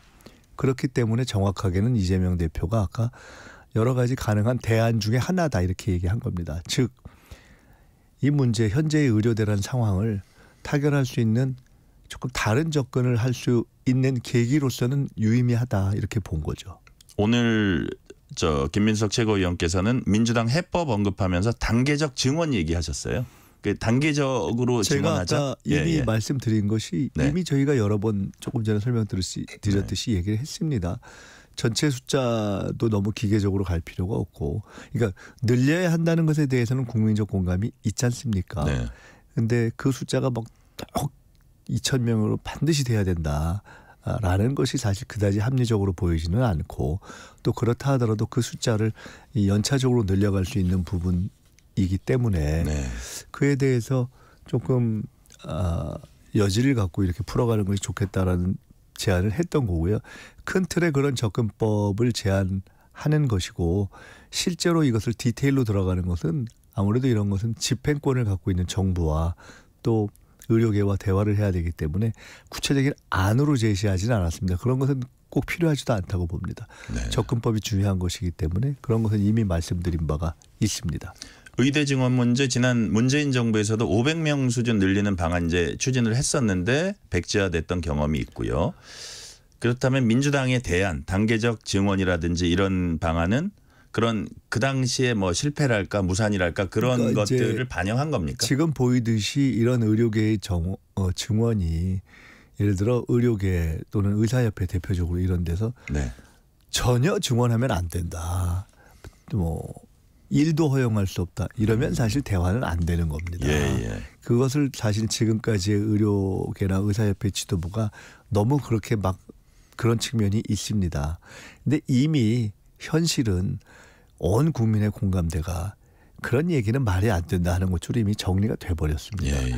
늘리는 것은 불가피하다 쪽의 공감대가 섰고 의료계에서도 그거를 인지하고 있다고 봅니다. 그렇기 때문에 이번에 한동훈 대표가 그 전공의들하고 만났을 때 뭐 그 다음 해 유예에 대한 것에 약간의 교감이 있었던 것 같은데, 실은 우리 당 소속의 현재 국회 보건복지위원장인 박주민 위원장이 이미 그 전에 쭉 만나온 걸로 알고 있습니다. 다만 저희는 비공개를 했고, 한동훈 대표에게도 아마 비공개를 요구했는데 그냥 본인이 공개한 것으로 보이기 때문에 제가 말씀을 이제서 드리는 건데요. 그래서 그만큼 의료계가 입장을 완고하게 가지면 어렵다는 것은 이미 지난 정부에서도 드러난 것이고, 그래서 어쨌든 지금은 크게 늘려야 된다는 공감대가 확산도 돼 있고 불가피하다고 의료계도 받아들이고 있는 측면이 있기 때문에 저는 지금 말씀하신 것처럼 이게 그만큼 어려운 일이라는 것은 분명하고요. 지난번에 안 됐었던 것이 있기 때문에, 그래서 그런 점에 있어서 풀어가는 데 있어서는 저희가 윤석열 대통령이건 뭐 그것이 또 여당이 됐건 적절한 방법에 있어서 힘을 보탤 것이 있다면 당연히 보탤 수 있다고 생각하고 있습니다. 네, 오늘 국회 본회의 통과한 간호법의 경우에 지난 21대 국회 때 김민석 의원 주도로 본회의 의결했지만 대통령이 제2요구권 행사해서 폐기됐던 내용입니다. 자, 그런데 이번에 아무래도 의료 공백 장기화 이런 데 대한 우려에 이제 여야가 공감을 한 배경이 있는데, 자, 뭐 내용도 조금 변하긴 했지만 어떻게 평가하세요? 법인데요. 네네. 이번에 통과된 내용도 거의 같습니다. 거의 같아요. 근데 그때는 이러저러한 이유를 들어서 대통령이 거부권을 행사했고 여당도 그것이 옳다 막 이렇게 얘기했는데 네. 이번엔 사실상 그냥 손을 들고 항복한 겁니다. 왜 그러냐? 지금 의료 대란을 못 풀고 있고 그런 상황에서 간호사들조차 의료 현장을 떠나게 되면 어렵다고 보기 때문에 네. 간호계의 수건을 그냥 받아들인 건데요. 사실은 좀 정부 여당 입장에서는 명분과 논리는 안 서는 거죠. 왜냐하면 이렇게 할 걸 왜 거부권을 했나. 그러니까 사실은 괜히 조금 시간을 낭비한 측면이 있습니다. 네, 의협은 아주 강력 반발을 했고, 자 다음 주제로 넘어갈게요. 오늘 최고위원회의는 이재명 대표가 당무에 복귀한 후 열린 첫 최고위였습니다. 모두 발언들 보니까 물가, 예산, 역사 논쟁 등 다양한 현안 이제 언급이 됐는데 혹시 기자들이 퇴장한 뒤에 이제 비공개 시간이 있잖아요. 거기서 좀 어떤 주제가 제일 길게 좀 심도 깊게 다뤄졌는지 소개를 좀 해주세요. 뭐 그때 다르고 네. 여러 가지 현안들을 그냥 쭉 다루는데요. 오늘만 예로 놓고 본다면은 글쎄요. 지금 여야 대표 회담에 대한 이거 한동훈 대표와의 회담이 의미가 있나. 현재 이제 상황을 보고받으면서 한동훈 대표가 이제 최혜병 특검을 사실상 포기하면서 한동훈 대표와 만나는 게 무슨 의미가 있나. 뭐 이런 얘기들도 좀 오갔고요.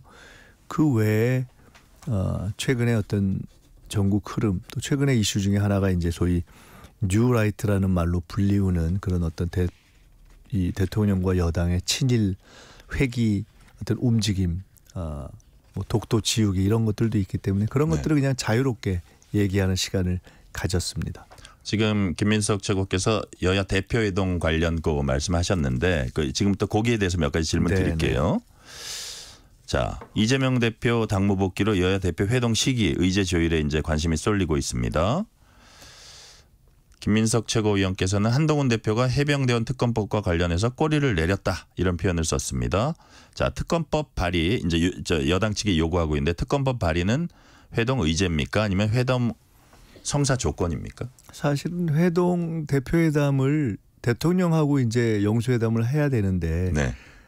윤석열 대통령과의 영수회담도 사실은 큰 성과를 내기 어려운 대통령의 이제 어떤 변화 의지가 없기 때문에 국민 입장에서 뭔가를 그래도 이렇게 성과를 만든다는 측면에서 여야 대표회담도 저희가 열어놓고 본 거고요. 네. 근데 최혜병 특검 같은 경우는 저희가 하라 그런 것도 아니고 한동훈 대표가 자기가 본인의 입으로 국민의힘 전당대회 공약으로 1호 공약으로 제기한 것이고 또 민생지원금 같은 경우는 사실은 국민의힘 의원들의 상당수가 내심 원한다는 걸 저희가 알고 있거든요. 네.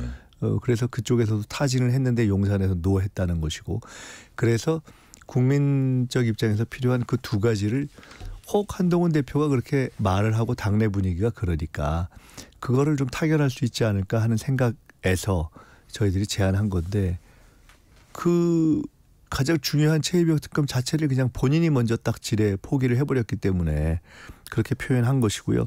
의제냐 성사 조건이냐는 이것이 그러니까 회담을 추진한 배경이고 당연히 됐었다면 돼야 될 의제죠.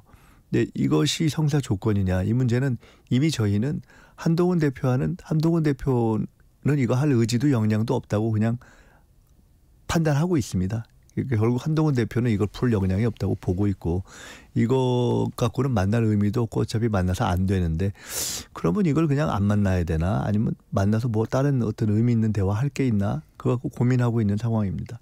어떻게 보면 지금 솔직히 얘기하면 야당 지도부에서는 지금 여야 대표회담을 별 의미가 없다고 보는 거죠. 국민적으로 이게 뭐가 국민의 입장에서 얻어낼 게 있어야 되는 건데 성과를 여당 대표가 중요한 것들에 대해서 의지나 역량이 없고 실권도 없고 하기 때문에 이거 무슨 의미가 있지라는 회의론이 사실은 크고요. 그럼에도 불구하고 혹 한동훈 대표 수준에서 우리가 대화에서 뭐 확보할 수 있는 그런 것이 있는가 고민하고 있습니다. 저희. 자, 지금 말씀은 회의론이 있는데 그래도 뭐 그거를 안 하겠다 지금 단계에서 그런 뭐 결론을 내린 건 아니고. 그러니까 그런 무의미하고 불필요하지 않는가라는 의견도 상당히 있습니다. 그게 사실입니다. 네. 자, 그래서 다른 뭐 의제 이것도 좀 한두 가지 더 여쭤볼게요. 전 국민 25만 원 지원권도 이제 그 회담이 열린다면 조율해야 될 의제인데 민주당에서는 국민의힘 향해서 대안을 내놓고 논의하자고 했습니다. 이게 그럼 법안 수정을 위한 협상 가능성이 열려 있는 겁니까? 전 국민 대상이었는데 네네. 사실은 저희가 듣기로는 국민의힘 의원들도 지역구에 가면 국민들이 지역구에서 왜 그거 빨리 안 하냐고 하는 얘기를 많이 듣는다고 들었어요. 그래서 실은 약간 이렇게 최상위층을 빼고 선별로라도 했으면 좋겠다는 얘기가 내부에 많이 있다는 얘기를 들었고 네네. 그런 입장으로 나오면 저희들이 일단은 이걸 하는 것이 좋으니까 뭐 그런 것을 조정해 볼 수 있다는 생각도 있었고 등등 한 거죠. 근데 이제 말씀드렸던 것처럼 최혜병 특검법과 민생지원금에 대해서는 윤석열 대통령 용산이 그냥 완전히 딱 노를 했기 때문에 사실상 한동훈 대표가 움직일 룸은 없다고 저희는 판단을 했습니다. 네. 그래서 지금 말씀하신 그 두 가지가 아주 핵심적인 의제로 예상이 됐었는데 만약에 그렇다면 이거 회담을 해야 되나 이런 회의론이 야당 내에는 좀 큰 상황이다. 예. 그런데 이제 그렇지만 국민들 그리고 국민들이 이제 그걸 이제 아시게 된 거죠. 그런데 네. 그렇지만 국민들이 그래도 여야 대표 간에 풀면 뭔가 조금 이 답답한 상황에 뭔가 조금 나아지는 게 있지 않을까 하는 기대가 있으신 걸 알기 때문에 네. 저희들이 국민들께 어떤 그런 기대를 최선을 다해서 노력해 본다는 점에서 그래도 뭔가 민생과 관련한 의제로서 비록 권한이 약한 한동훈 대표라 할지라도 만나서 그 선에서 할 수 있고 노력할 수 있는 어떤 아이템이 뭘까 찾아보고 있습니다. 네. 자, 아까 전남 지역 갔다 오셨다 그랬잖아요. 네네. 10월 재보궐선거 이제 열리는데 자, 언론은 민주당과 조국혁신당을 경쟁 구도로 놓고 호남 민심의 바로미터처럼 이제 다루려는 분위기도 일부 있습니다. 지역 상황 어떻게 평가하세요? 다녀오셔 보니까.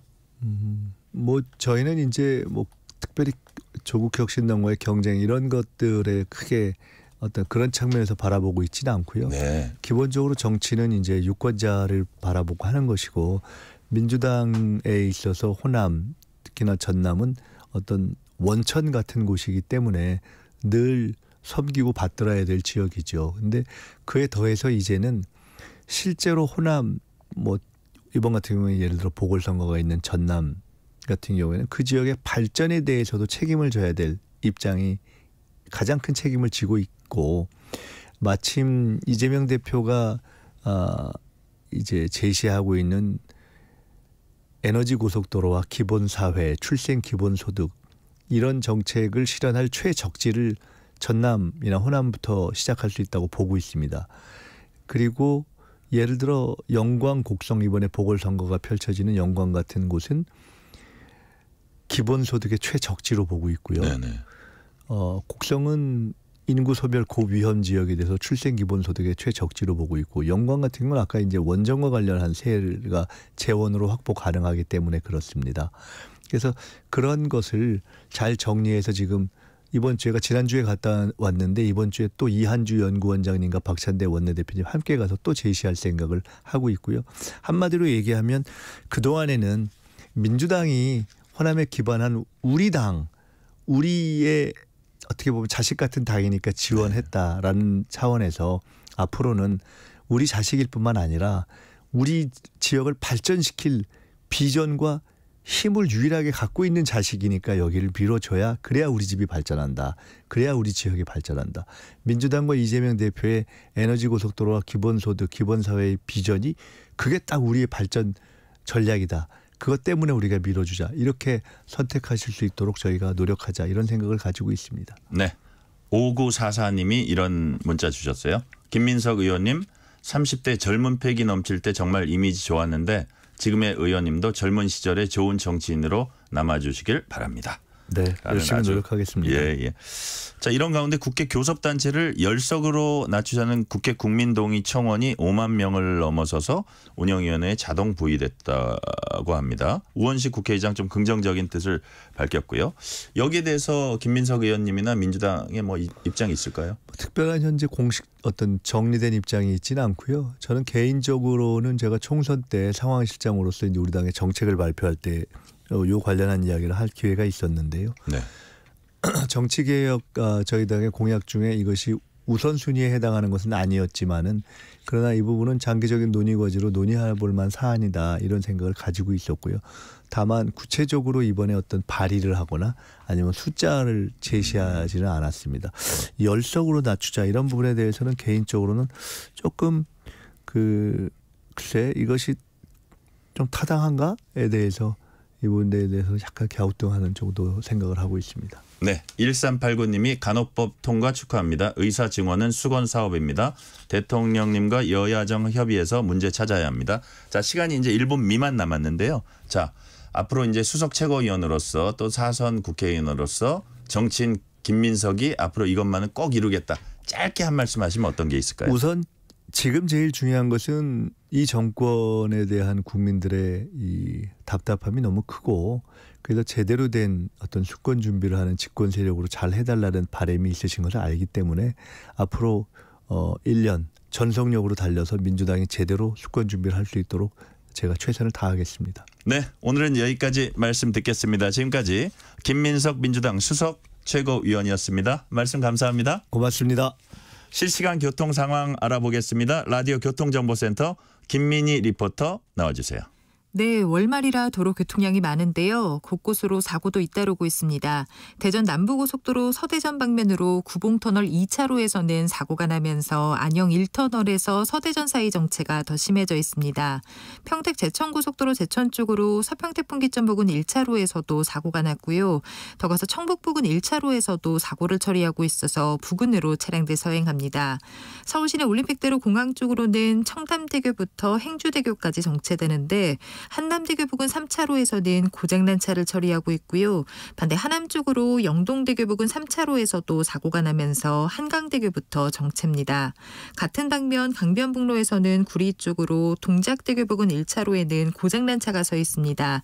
이 여파받아 한강대교부터 구리 시계 사이 정체가 더 심해져 있습니다. 내부순환로 성수분기점 쪽으로 성산램프 부근 3차로와 또 강남순환로 성산 방면으로 봉천터널 안 1차로에서는 각각 고장난 차를 처리하고 있습니다. KBS 교통정보센터였습니다.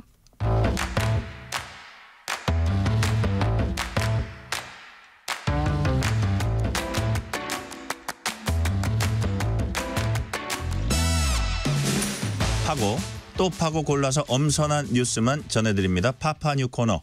수요일엔 스포츠 소식 알아봅니다. 뉴질랜드 교포 리디아고 파리올림픽 여자골프 금메달에 이어서 LPGA 메이저 대회 AIG 여자 오픈도 우승했습니다. 가을 야구를 향한 프로야구 순위 경쟁이 뜨겁습니다. 4위 두산부터 7위 한화까지 불과 4경기 차입니다. 기존 주황색 유니폼 대신 파란 유니폼으로 갈아입은 한화가 무서운 상승세로 포스트 시즌 진출 가능성을 높이고 있습니다. 스포츠 화제 KBS 김한수 기자와 자세히 알아봅니다. 김 기자 어서 오세요. 네, 안녕하세요. 자, 리디아고가 파리올림픽 여자골프 금메달에 이어서 LPGA 올 시즌 마지막 메이저 대회죠. AIG 위민스 오픈에서 우승하면서 최고의 한 해를 지금 구가하고 있습니다. 드라이버, 세컨샷, 어프로치, 퍼팅까지 어떤 경지에 올랐다는 느낌이 들던데요. 네, 본인도 그런 표현을 쓰더라고요. 경기 끝났는데요. 우리가 흔히 말하는 클라우드 나인이라고 구름 위에 벙 떠 있는 것 같다. 예. 그러니까 본인의 몸에 배인 것이 그대로 경기에 된 것 같아요. 그러니까요. 최종 7언더파인데 사실 많은 팬들은 신지혜 선수가 12년 만에 메이저 대회에서 우승할 것이다. 3라운드 선두였기 때문에. 근데 이 신지혜 선수한테 세 타 뒤진 공동 4위로 시작을 했어요. 네. 그래서 쉽지 않지 않겠나? 그런데 네 번째 홀에서 버디를 잡기 시작했습니다. 그래서 공동 3위로 한 계단 올라오고. 근데 이제 아까 말씀하신 것 중에 그날 날씨가 좀 안 좋았어요. 네네. 스코틀랜드가 워낙 사실 뭐 페어웨이나 그 위에 그린이나 별 차이 없는 곳인데 거기서 퍼팅이 조금 빗나가거나 네. 조금 짧거나 하는 게 거의 그 9번 홀까지인가 이어졌어요. 그래서 좀 본인 당황한 것 같았는데 10번 홀에 그래서 티샷이 러프에 빠집니다. 그래서 이거 좀 고비가 아닐까. 근데 그 긴 러프를 정말 정교한 아이언샷으로 붙였어요. 그래서 10번 홀에서 버디를 잡으면서 두 번째 버디. 포기할 홀에서 버디했군요. 네. 그런 다음부터는 이제 또 날씨가 도와주지 않은 게 굉장히 컸습니다. 그러고 나니까 14번 홀을 잘 넘기고 났는데 15번 홀에서 우리가 이제 보통 뭐 공식용어로는 이제 포트 벙커 또 네. 이제 그 골프 좀 하시는 분들은 이제 항아리 벙커. 항아리 벙커. 네. 항아리 벙커를 쉽게 나오는 듯 싶었는데 약간 거리가 좀 있었어요. 근데 그래서 파세이브에 실패를 했습니다. 한타를 잃고 조금 좀 잠잠하지 좀 이렇게 좀 분위기가 좀 다시 또 끌려가나 이런 느낌이었는데 그때 이제 상대 선수들이 선두를 다투던 코다 선수나 넬리 코다 선수나 신지혜 선수가 덜컹덜컹하기 시작한 거죠. 그래서 16번 홀을 마치는 순간에 공동 선두에 올랐어요. 그래서 공동 선두 앞으로 두 홀 남았는데 근데 17번 홀 티샷에 시작하기 전부터 비가 오기 시작합니다. 그래서 이 선수가 당황할 것 같은데 17번 홀을 잘 맞고 17번 홀을 잘 넘기고 나니까 18번 홀에선 그나마 좀 개기 시작했어요. 그래서 먼저 경기를 18번 홀에서 마지막 버디를 잡으면서 7언더파로 경기를 마감한 상황이었는데 그 뒤에 연습 그 레인지에 가 있는 동안에 다른 선수들이 이제 진짜 그야말로 스코어를 줄이지 못하고 잃기 시작합니다.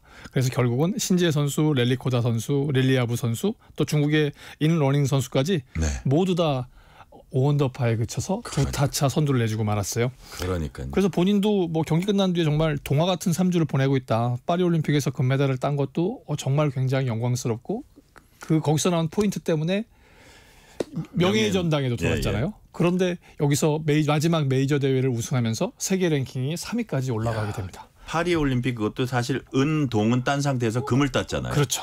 그래서 뭐 대단해요. 8년 동안에 올림픽에 나가면 항상 메달을 따는 선수 이런 게 돼 있었는데 마지막 메이저 대회를 우승하면서 맞춰서 뭐 올해 정말 구름에 벙 떠 있는 신데렐라 같은 시간을 보내고 있는 것 같습니다. 네. 우승 이후 리디아고에 대한 다양한 이야기들이 팬들의 관심을 끌고 있는데 리디아고 사실은 떡잎부터 다른 선수였어요.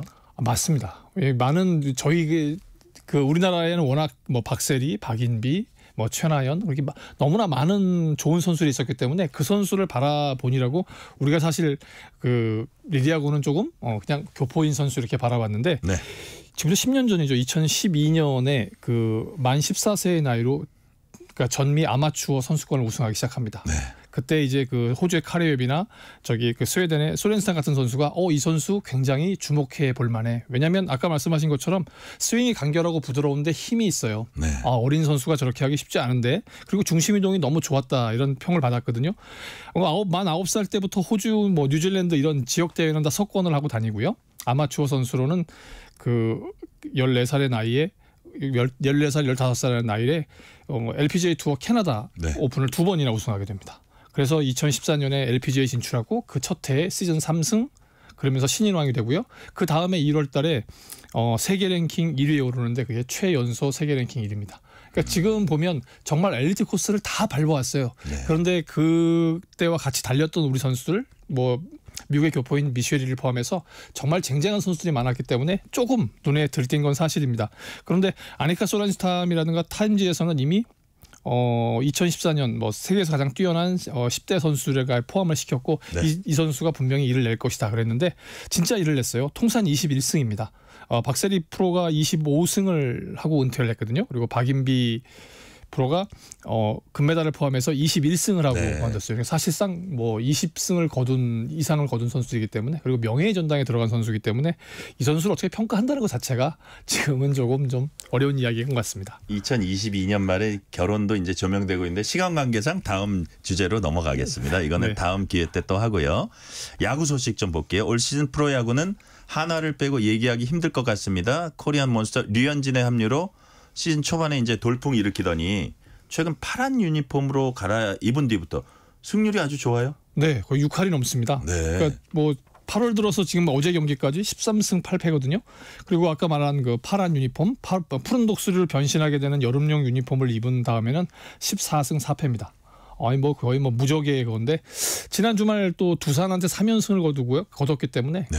이거 정말 잘 풀린다 이랬어요. 근데 또 이 경기복이 하필이면 뉴욕 매치랑 좀 비슷해서 이거 좀 약간 좀 뭐 그런 얘기가 있었는데 어쨌든 이기고 있기 때문에 이 팀이 과연 유니폼만 갈아입어서 이렇게 된 거냐 이렇게 좀 내용을 살펴보면 뜨거운 타선이 이끄는 야구를 하고 있어요. 유현진, 뭐 문동주 이런 좋은 투수들이 있는데 네. 사실 8승을 거둔 유현진을 제외하면 다른 투수들은 정말 이런 표현은 좀 그렇지만 다른 좋은 선수들에 비해서는 고만고만합니다. 10승 이상의 선수가 없기 때문에. 그런데 예. 타선은 우리가 흔히 말하는 요즘 마리화나라고 불러요. 마리한화. 마리화나가 아니라 마리한화라고 부르는데 거기는 뭐 세 선수가 주목을 받고 있습니다. 그래서 네. 황영목 선수 독립리그에서 와서 정말 잘 치고 잘 달리는 그래서 황영목 달리고 노시환 날리고 페라자가 끝낸다. 그래서 이런 마리화나의 야구를 하고 있다고 그러는데요. 아까 말씀하신 것처럼 4위 두산과는 뭐 4경기 차고요. 5위 KT하고는 1경기 차입니다. 오늘 만약에 이기고 만약에 KT가 진다면 이제 동률이 돼요. 그러면 사실상 5위입니다. 근데 조금 좀 저거 한 건 앞으로의 상대가 만만찮아요. 네. 지금 롯데하고 하고 있는데 롯데도 5위를 노리기 때문에 계속 달려들 거고요. 어제도 졌고 그래서요. 근데 그다음 상대가 선두 기아, 3위 LG, 그다음에 2위 삼성과 맞대결을 남기고 있기 때문에 5월 초반을 잘 넘겨야 가을 야구에 갈 수 있을 것 같습니다. 네. 시간 이제 1분 미만 남았는데 질문 하나만 더 드릴게요. 미프로 야구에선 사상 첫 대기록에 도전한 선수 있습니다. LA 다저스 오타니 쇼헤이 사상 첫 50홈런 50도루 도전하고 있죠. 네. 지금 이제 뭐 잘 관심 있는 분은 보셨겠지만 지난 24일 템파베이를 상대로 39개 홈런 39개 도루 상태에서 40-40 말로 홈런으로 만들었고 네네. 그다음에 만들어냈어요. 근데 지금 상황 보면 그다음날 41호를 쳤기 때문에 네. 산술적으로는 지금 34경기가 나와 있습니다. 홈런 9개, 도루 10개만 하면 되기 때문에 가능은 한데 이 선수가 홈런 타자다 보니까 도루가 조금 문제가 있을 수 있어요. 그래서 도루만 잘 해낸다면 대기록을 볼 수도 있을 것 같습니다. 자, 김한수 기자, 제가 시간을 약간 착각해서 조금 더 천천히 해도 되니까 우리 네. 저기 좀 이런저런 얘기 더 할게요. 도루가 그러면 에런 저지? 네. 에런 저지는 지금 이제 그 홈런 선두를 달리고 있는 양키스 선수인데요. 이 선수는 지금 51개 홈런을 쳤는데 도루 6개를 하고 있습니다. 그런데 아까 말씀드렸던 오타니 쇼헤이는 41개 홈런인데 40개 도루를 하고 있어요. 근데 이 선수가 가장 많이 했었을 때는 이제 오타니 쇼헤이를 할 때 2021년을 그레이티스트 시즌이라고 합니다. 오타니 생애 최고의 시즌이라고 하는데 그때 46개 홈런에 26개 도루를 했었어요. 그러니까 아무리 이 선수가 도루를 잘한다고 해도 지금 14개가 오버돼 있는 상황이거든요. 그리고 홈런 타자다 보니까 루에 나가 있을 수 있는 상황이 없을 수가 있어요. 넘어가 버리면. 그러니까 이 선수는 단타를 치고 1루에 나가서 어떻게든 2루에 가야 되는 그래야 대기록을 세울 수 있는데 지난 아까 말씀드렸던 24일 템파베이 경기를 보면 그날은 공이 뜬 게 마지막 홈런 칠 때밖에 없었어요. 그렇군요. 계속 땅볼로 쳤는데 두 번째 타석에서 3루간으로 공이 굴러간 것을 워낙 빨리 뛰어서 본인이 1루에서 내야 안타를 만들고 투수가 방심한 사이에 2루 도루를 해서 도루 숫자를 늘린 선수거든요. 이런 거 보면 호타 준족의 대명사인데 너무 커요. 193cm. 네. 193cm의 호타 준족. 네. 놀랍지 않아요? 그렇죠. 이거는 정말 뭐 이승엽 선수하고 이종범 선수를 우리말로는 합쳐놓은 선수 같은 건데 이런 선수가 또 나올까 싶어요, 사실은. 근데 대기록에 도전을 하고 있고 어쨌든 간에 아시아 선수로는 처음 메이저리그에서 40-40 클럽에 일단 가입을 했습니다. 네. 사실 오타니 선수는 투수와 타자를 겸한 이른바 이도류 선수로 유명한데 이도류 이거 무슨 뜻이죠, 우선? 원래 일본도는 한쪽 날이 있는데 이도류니까 이제 두 개를 칼을 들고 양쪽을 양날이 있다. 네, 다 쓴다는 표현인데요. 그런데 야구에서는 이제 투수와 타자를 겸하는 선수를 이야기합니다.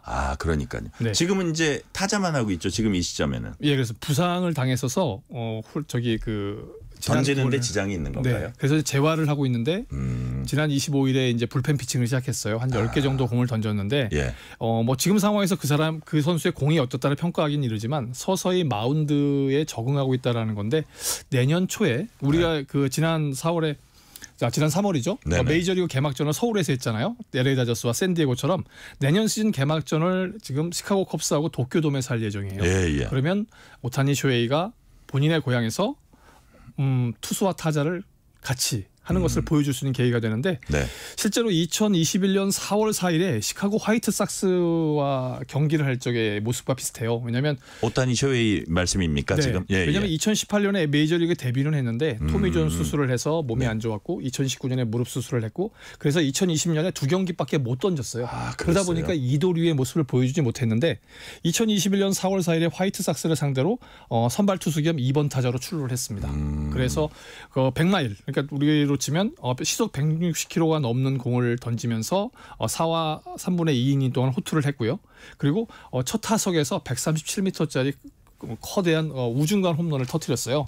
그래서 이 선수가 진짜 투타를 겸할 수 있는 선수다라는 것을 보여주기 시작했고 그 시즌에 21경기에 나와서 투수로는 9승 2패 그리고 타자로는 아까 말씀드린 것처럼 46개 홈런과 26개의 도루를 했습니다. 그래서 베이브 루스 이후에 118년 만에 최고의 선수가 나타났다고 하는데 그 모습을 미국이 아닌 개막전을 통해서 본인의 고향인 일본에서 보여줄 수 있는 기회가 있을 것 같습니다. 시간은 다 되긴 했는데 마지막으로 짧은 질문. 우리나라에서 오타니 같은 선수 나올 가능성은 있습니까 없습니까? 사실 우리나라에도 오타니 같은 선수가 있었어요. 개막할 때는 선수가 적을 때 김성환 선수 기억하시면 10승도 했고 홈런도 쳤고 그다음에 박노준 선수가 프로 초반에 투타를 겸했어요. 근데 지금 상황에서는 그 일본 니온엔 파이터스처럼 오타니 선수가 하고 싶을 때 투수도 하고 타자도 해. 이 두 가지를 허락해 줄 수 있는 구단만 나온다면 사실 우리도 재능 있는 선수들이 많거든요. 그 선수들이 성장을 한다면 가능성은 항상 열려 있습니다. 여기까지 말씀 듣겠습니다. 지금까지 김한수 KBS 기자였습니다. 말씀 감사합니다. 네, 고맙습니다.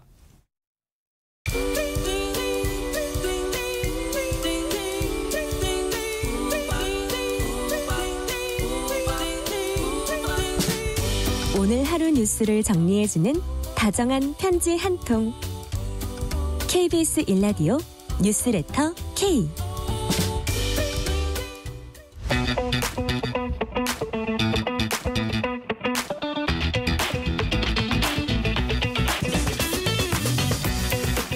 알면 독이 아니라 득이 되는 법 이야기. 법이 든 성배. 법 지식 잔에 꽉꽉 채워서 쉽게 풀어주는 분입니다. 강력팀 형사 출신 박성배 변호사 나오셨습니다. 박성배 변호사님 어서 오세요. 안녕하세요. 법이 든 성배 박성배 변호사 나왔습니다.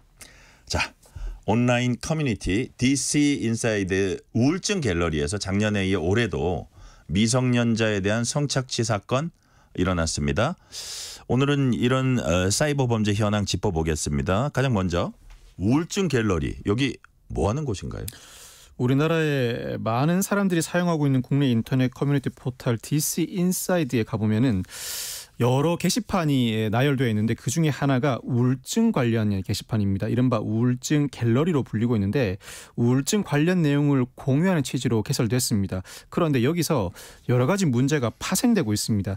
지난해 우울증 갤러리를 중심으로 이른바 신대방 팸으로 불리는 이들이 미성년자를 대상으로 성착취 범죄를 저지른 사실이 드러났습니다. 주로 성인 남성이 미성년자 여성을 폐쇄된 집으로 불러들여서 범행을 저지르는 수법이었는데 이 범죄에는 술은 물론 마약류 약품도 동원된 것으로 드러나고 있습니다.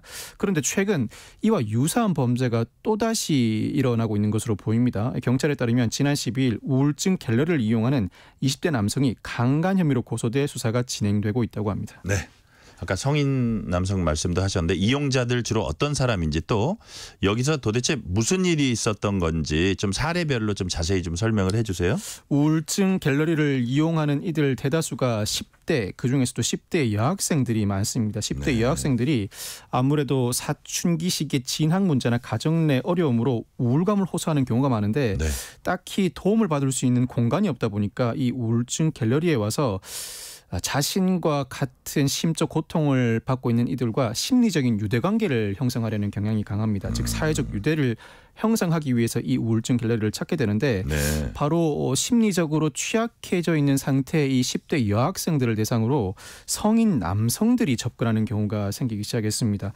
이 여학생들을 대상으로 우리 집에 와라. 재워주겠다, 먹여주겠다면서 유인을 하는 것이죠. 그렇지만 순수하게 재워주고 먹여주기만 할 리가 없겠죠.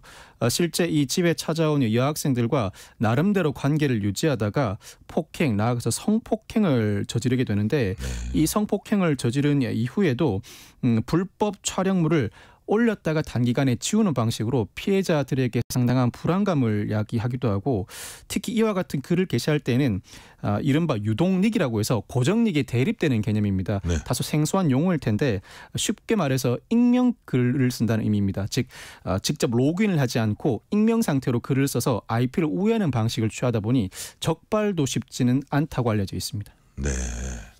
자, 근데 이게 처음 있는 일은 아니라고 해요. 네네. 지난해 있었던 신대방 팸 사건, 네. 이건 어떤 건가요? 이 사건은 상당히 충격적입니다. 많은 분들도 기억하실 것 같은데 지난해 4월에 10대 여학생이 SNS에 라이브 방송을 켜놓고 스스로 목숨을 끊는 일이 발생했습니다. 그런데 이 10대 여학생이 우울증 갤러리에 자주 접속한다는 소식이 들려왔고, 이 문제를 파고드는 과정에서 이 우울증 갤러리를 통해서 이른바 신대방 팸이라는 일당이 성범죄를 저지르고 있다는 의혹으로 이어졌습니다. 이 신대방 일대에 어떤 집을 형성해 두고 이 집에 이 우울증 갤러리에 접속하는 여학생들을 유인해 데리고 온 다음 성폭행을 저지른다는 의혹이었는데, 이 사건으로 최근 수사와 재판이 진행되고 있습니다. 그런데 이 사건이 불거진 이후에 경찰도 대대적인 수사를 개시했었고 관계 당국이 이 관련 조치를 취한 바가 있습니다만 올해도 유사한 일이 벌어지고 있는 것으로 알려져 있습니다. 희대라는 닉네임의 20대 남성이 주축이 돼서 팸, 제가 신대방 팸이라고 하고 여기서 팸이라고 하는데 패밀리의 준말입니다. 집단을 일컫습니다. 집단 일당. 예. 팸을 꾸린 뒤에 폭력과 성범죄를 저질렀다는 의혹이 제기되고 있습니다. 주로 20대에서 30대 남성 4명이 지목되고 있고 경찰의 수사에 착수한 상황인데, 지난해 여중생 사망 사건을 계기로 우울증 갤러리를 통한 이와 같은 범죄에 대해서 관련 조치가 취해졌음에도 불구하고 올해 유사한 일이 다시 발생했고, 우울증 갤러리를 매개로 한 성범죄 인천, 서울, 경기, 충북 등 전국 각지에서 여러 건이 동시다발적으로 발생하고 있습니다. 네. 그런데 이번 사건도 그렇고 작년 일도 그렇고 주로 피해자들은 미성년자, 가해자는 성인 남성들이었죠? 그렇습니다. 이 10대 여학생들이 심리적으로 상당히 취약한 상태에 있음을 이용해서 성인 남성들이 접근해 자신에게 오게 하고 처음에는 호의를 베풀다가 결국에는 궁극적으로 폭행이나 나아가 성폭행으로 나아가는 일반적인 패턴을 취하고 있습니다. 최근 지난해 신대방 패 일부 멤버들에 대해서 재판에서 유죄가 선고됐습니다. 2024년 1월에 신대방 팸 일부 멤버들에 대해 유죄 판결이 선고되었는데 미성년자 유인과 미성년자 의제 강간 혐의로 유죄가 선고됐습니다. 미성년자 유인은 미성년자를 대상으로 데려와서 나가지 못하게 하면 성립하는 범죄이고, 미성년자 의제 강간은 폭행, 협박을 수반하지 않는다고 하더라도 일정 연령 이하의 피해자를 대상으로 신체적 접촉을 행한 것 자체가 성폭행이라는 의미입니다. 이 두 혐의로 유죄가 이미 선고된 바가 있습니다. 신대방 팸 사건의 경우에는 어떤 혐의였어요, 그러면? 미성년자 유인, 미성년자 의제 강간 혐의였는데, 그것도 또 다른 혐의도 있을 것 같아요. 그거는. 다른 혐의는 아동복지법 위반 혐의입니다. 그렇지만 아동복지법 위반과 관련해서는 신대방 팸 멤버 중에서 일부는 유죄가 선고되고 일부는 무죄가 선고되기도 했고, 아마 관련 재판이 항소심에서 지금도 지속되고 있는 것으로 알고 있습니다. 자살 방조 혐의 이런 건 없습니까? 아마 그 혐의로는 기소가 되지 않은 것으로 알고 있는데, 앞서 설명해 드렸던 것처럼 지난해 4월 10대 여학생 SNS 라이브 방송을 켜 스스로 목숨을 끊은 사건에서 이 10대 여학생과 관련해 죄명이니까 그대로 언급하겠습니다. 자살 방조 의혹도 제기됐습니다만 직접 자살 방조를 하지 않았던 것으로 드러난 것으로 알고 있습니다. 일단은 그와 별개로 신대방 팸에 대한 수사가 진행되었습니다만 신대방 팸 자체 성폭행 의혹 등으로 집중적인 수사가 이어진 바가 있습니다. 네, 그렇군요. 자, 지난해 이미 사건이 있고 나서 분명히 사회적인 문제 제기가 많았습니다. 우울증 갤러리 폐쇄 얘기까지 이제 나오는 상황이었는데 왜 이런 범죄들이 뿌리 뽑히지 않는 겁니까? 지난해 이 사건은 많은 국민들에게 큰 충격을 안긴 바가 있습니다. 관련 조치가 이어지면서 방송통신심의위원회가 이 DC 인사이드 우울증 갤러리 폐쇄 여부를 심의하기까지 했습니다. 그렇지만 결국 그 결론은 차단까지는 하지 않기로 하고 이 사업자에 대해서 자율 규제를 강화하기로 하는 선에 그쳤습니다. 그 이유가 DC 인사이드가 상당히 큰 커뮤니티입니다. 거기에는 각종 갤러리들이 여러 나열돼 있고 각 갤러리들마다 많은 글들이 올라오고 있습니다. 상당히 활발하게 진행되는 갤러리라고 할 수 있는데 게시판의 성격이나 표현의 자유 등을 종합했을 때 문제되는 게시글은 전체 게시글 중에 극히 일부에 해당한다. 그렇다면 이 갤러리 자체를 폐쇄하는 것은 지나치게 과도한 조치라는 이유로 과대한 규제다. 네, 차단까지는 하지 않고 자율 규제 강화를 요청했는데 올해 또 이런 일이 벌어지고 만 것입니다. 자, 자율 규제 강화를 하면 어떤 부분을 이제 걸러내는 장치를 좀 강하게 하는 세게 하는 건가요? 사업자에게 자체적으로 자율 규제 방안을 마련하고 강력하게 실시하라고 권고하는 조치입니다. 그런데 이와 같은 일이 또 발생하니까 최근 방송통신심의위원회가 DC 인사이드 측에 자율 규제 실적에 대한 자료를 제출하라고 요구했습니다. 그동안 어떤 조치를 취했는지 관련 자료를 제출하라는 요구인데 이 방송통신심의위원장은 정보통신 서비스 제공자에게 즉 방송 운영자가 아니라도 정보통신 서비스 제공자에게 심의에 필요한 자료 제출을 요구할 수 있습니다. 그런데 실제로 이 정보통신 서비스 사업자에게 이와 같은 자료 제출을 요구한 것은 이번이 처음이라고 합니다. 네. 이와 같은 문제가 게시판 내에서 발생하고 있다 보니까 나름대로는 전향적인 조치를 취한 것이라고 평가할 수 있는데 방송통신심의위원회는 다른 사이트들에 대해서도 관련 권한을 적극적으로 행사할 방침이라고 합니다. DC 인사이드 측에서 나름대로 현재까지 어떤 조치를 취해왔는지 관련 자료를 어떤 방식과 내용으로 제출할지 귀추가 주목됩니다. 그러니까 박 변호사님 보시기에는 지금까지 자율 규제의 실효성이 그렇게 튼실해 보이지는 않지 않습니까? 어떻습니까? 자율 규제가 제대로 이루어졌다면 이와 같은 일이 또다시 발생하지는 않았겠죠. 이번에 발생한 일도 한두 명의 산발적인 범행이라기보다 집단적인 범죄인 것으로 보여서 단순 자율 규제에 그치는 것으로 충분할까 의문이긴 합니다. 네.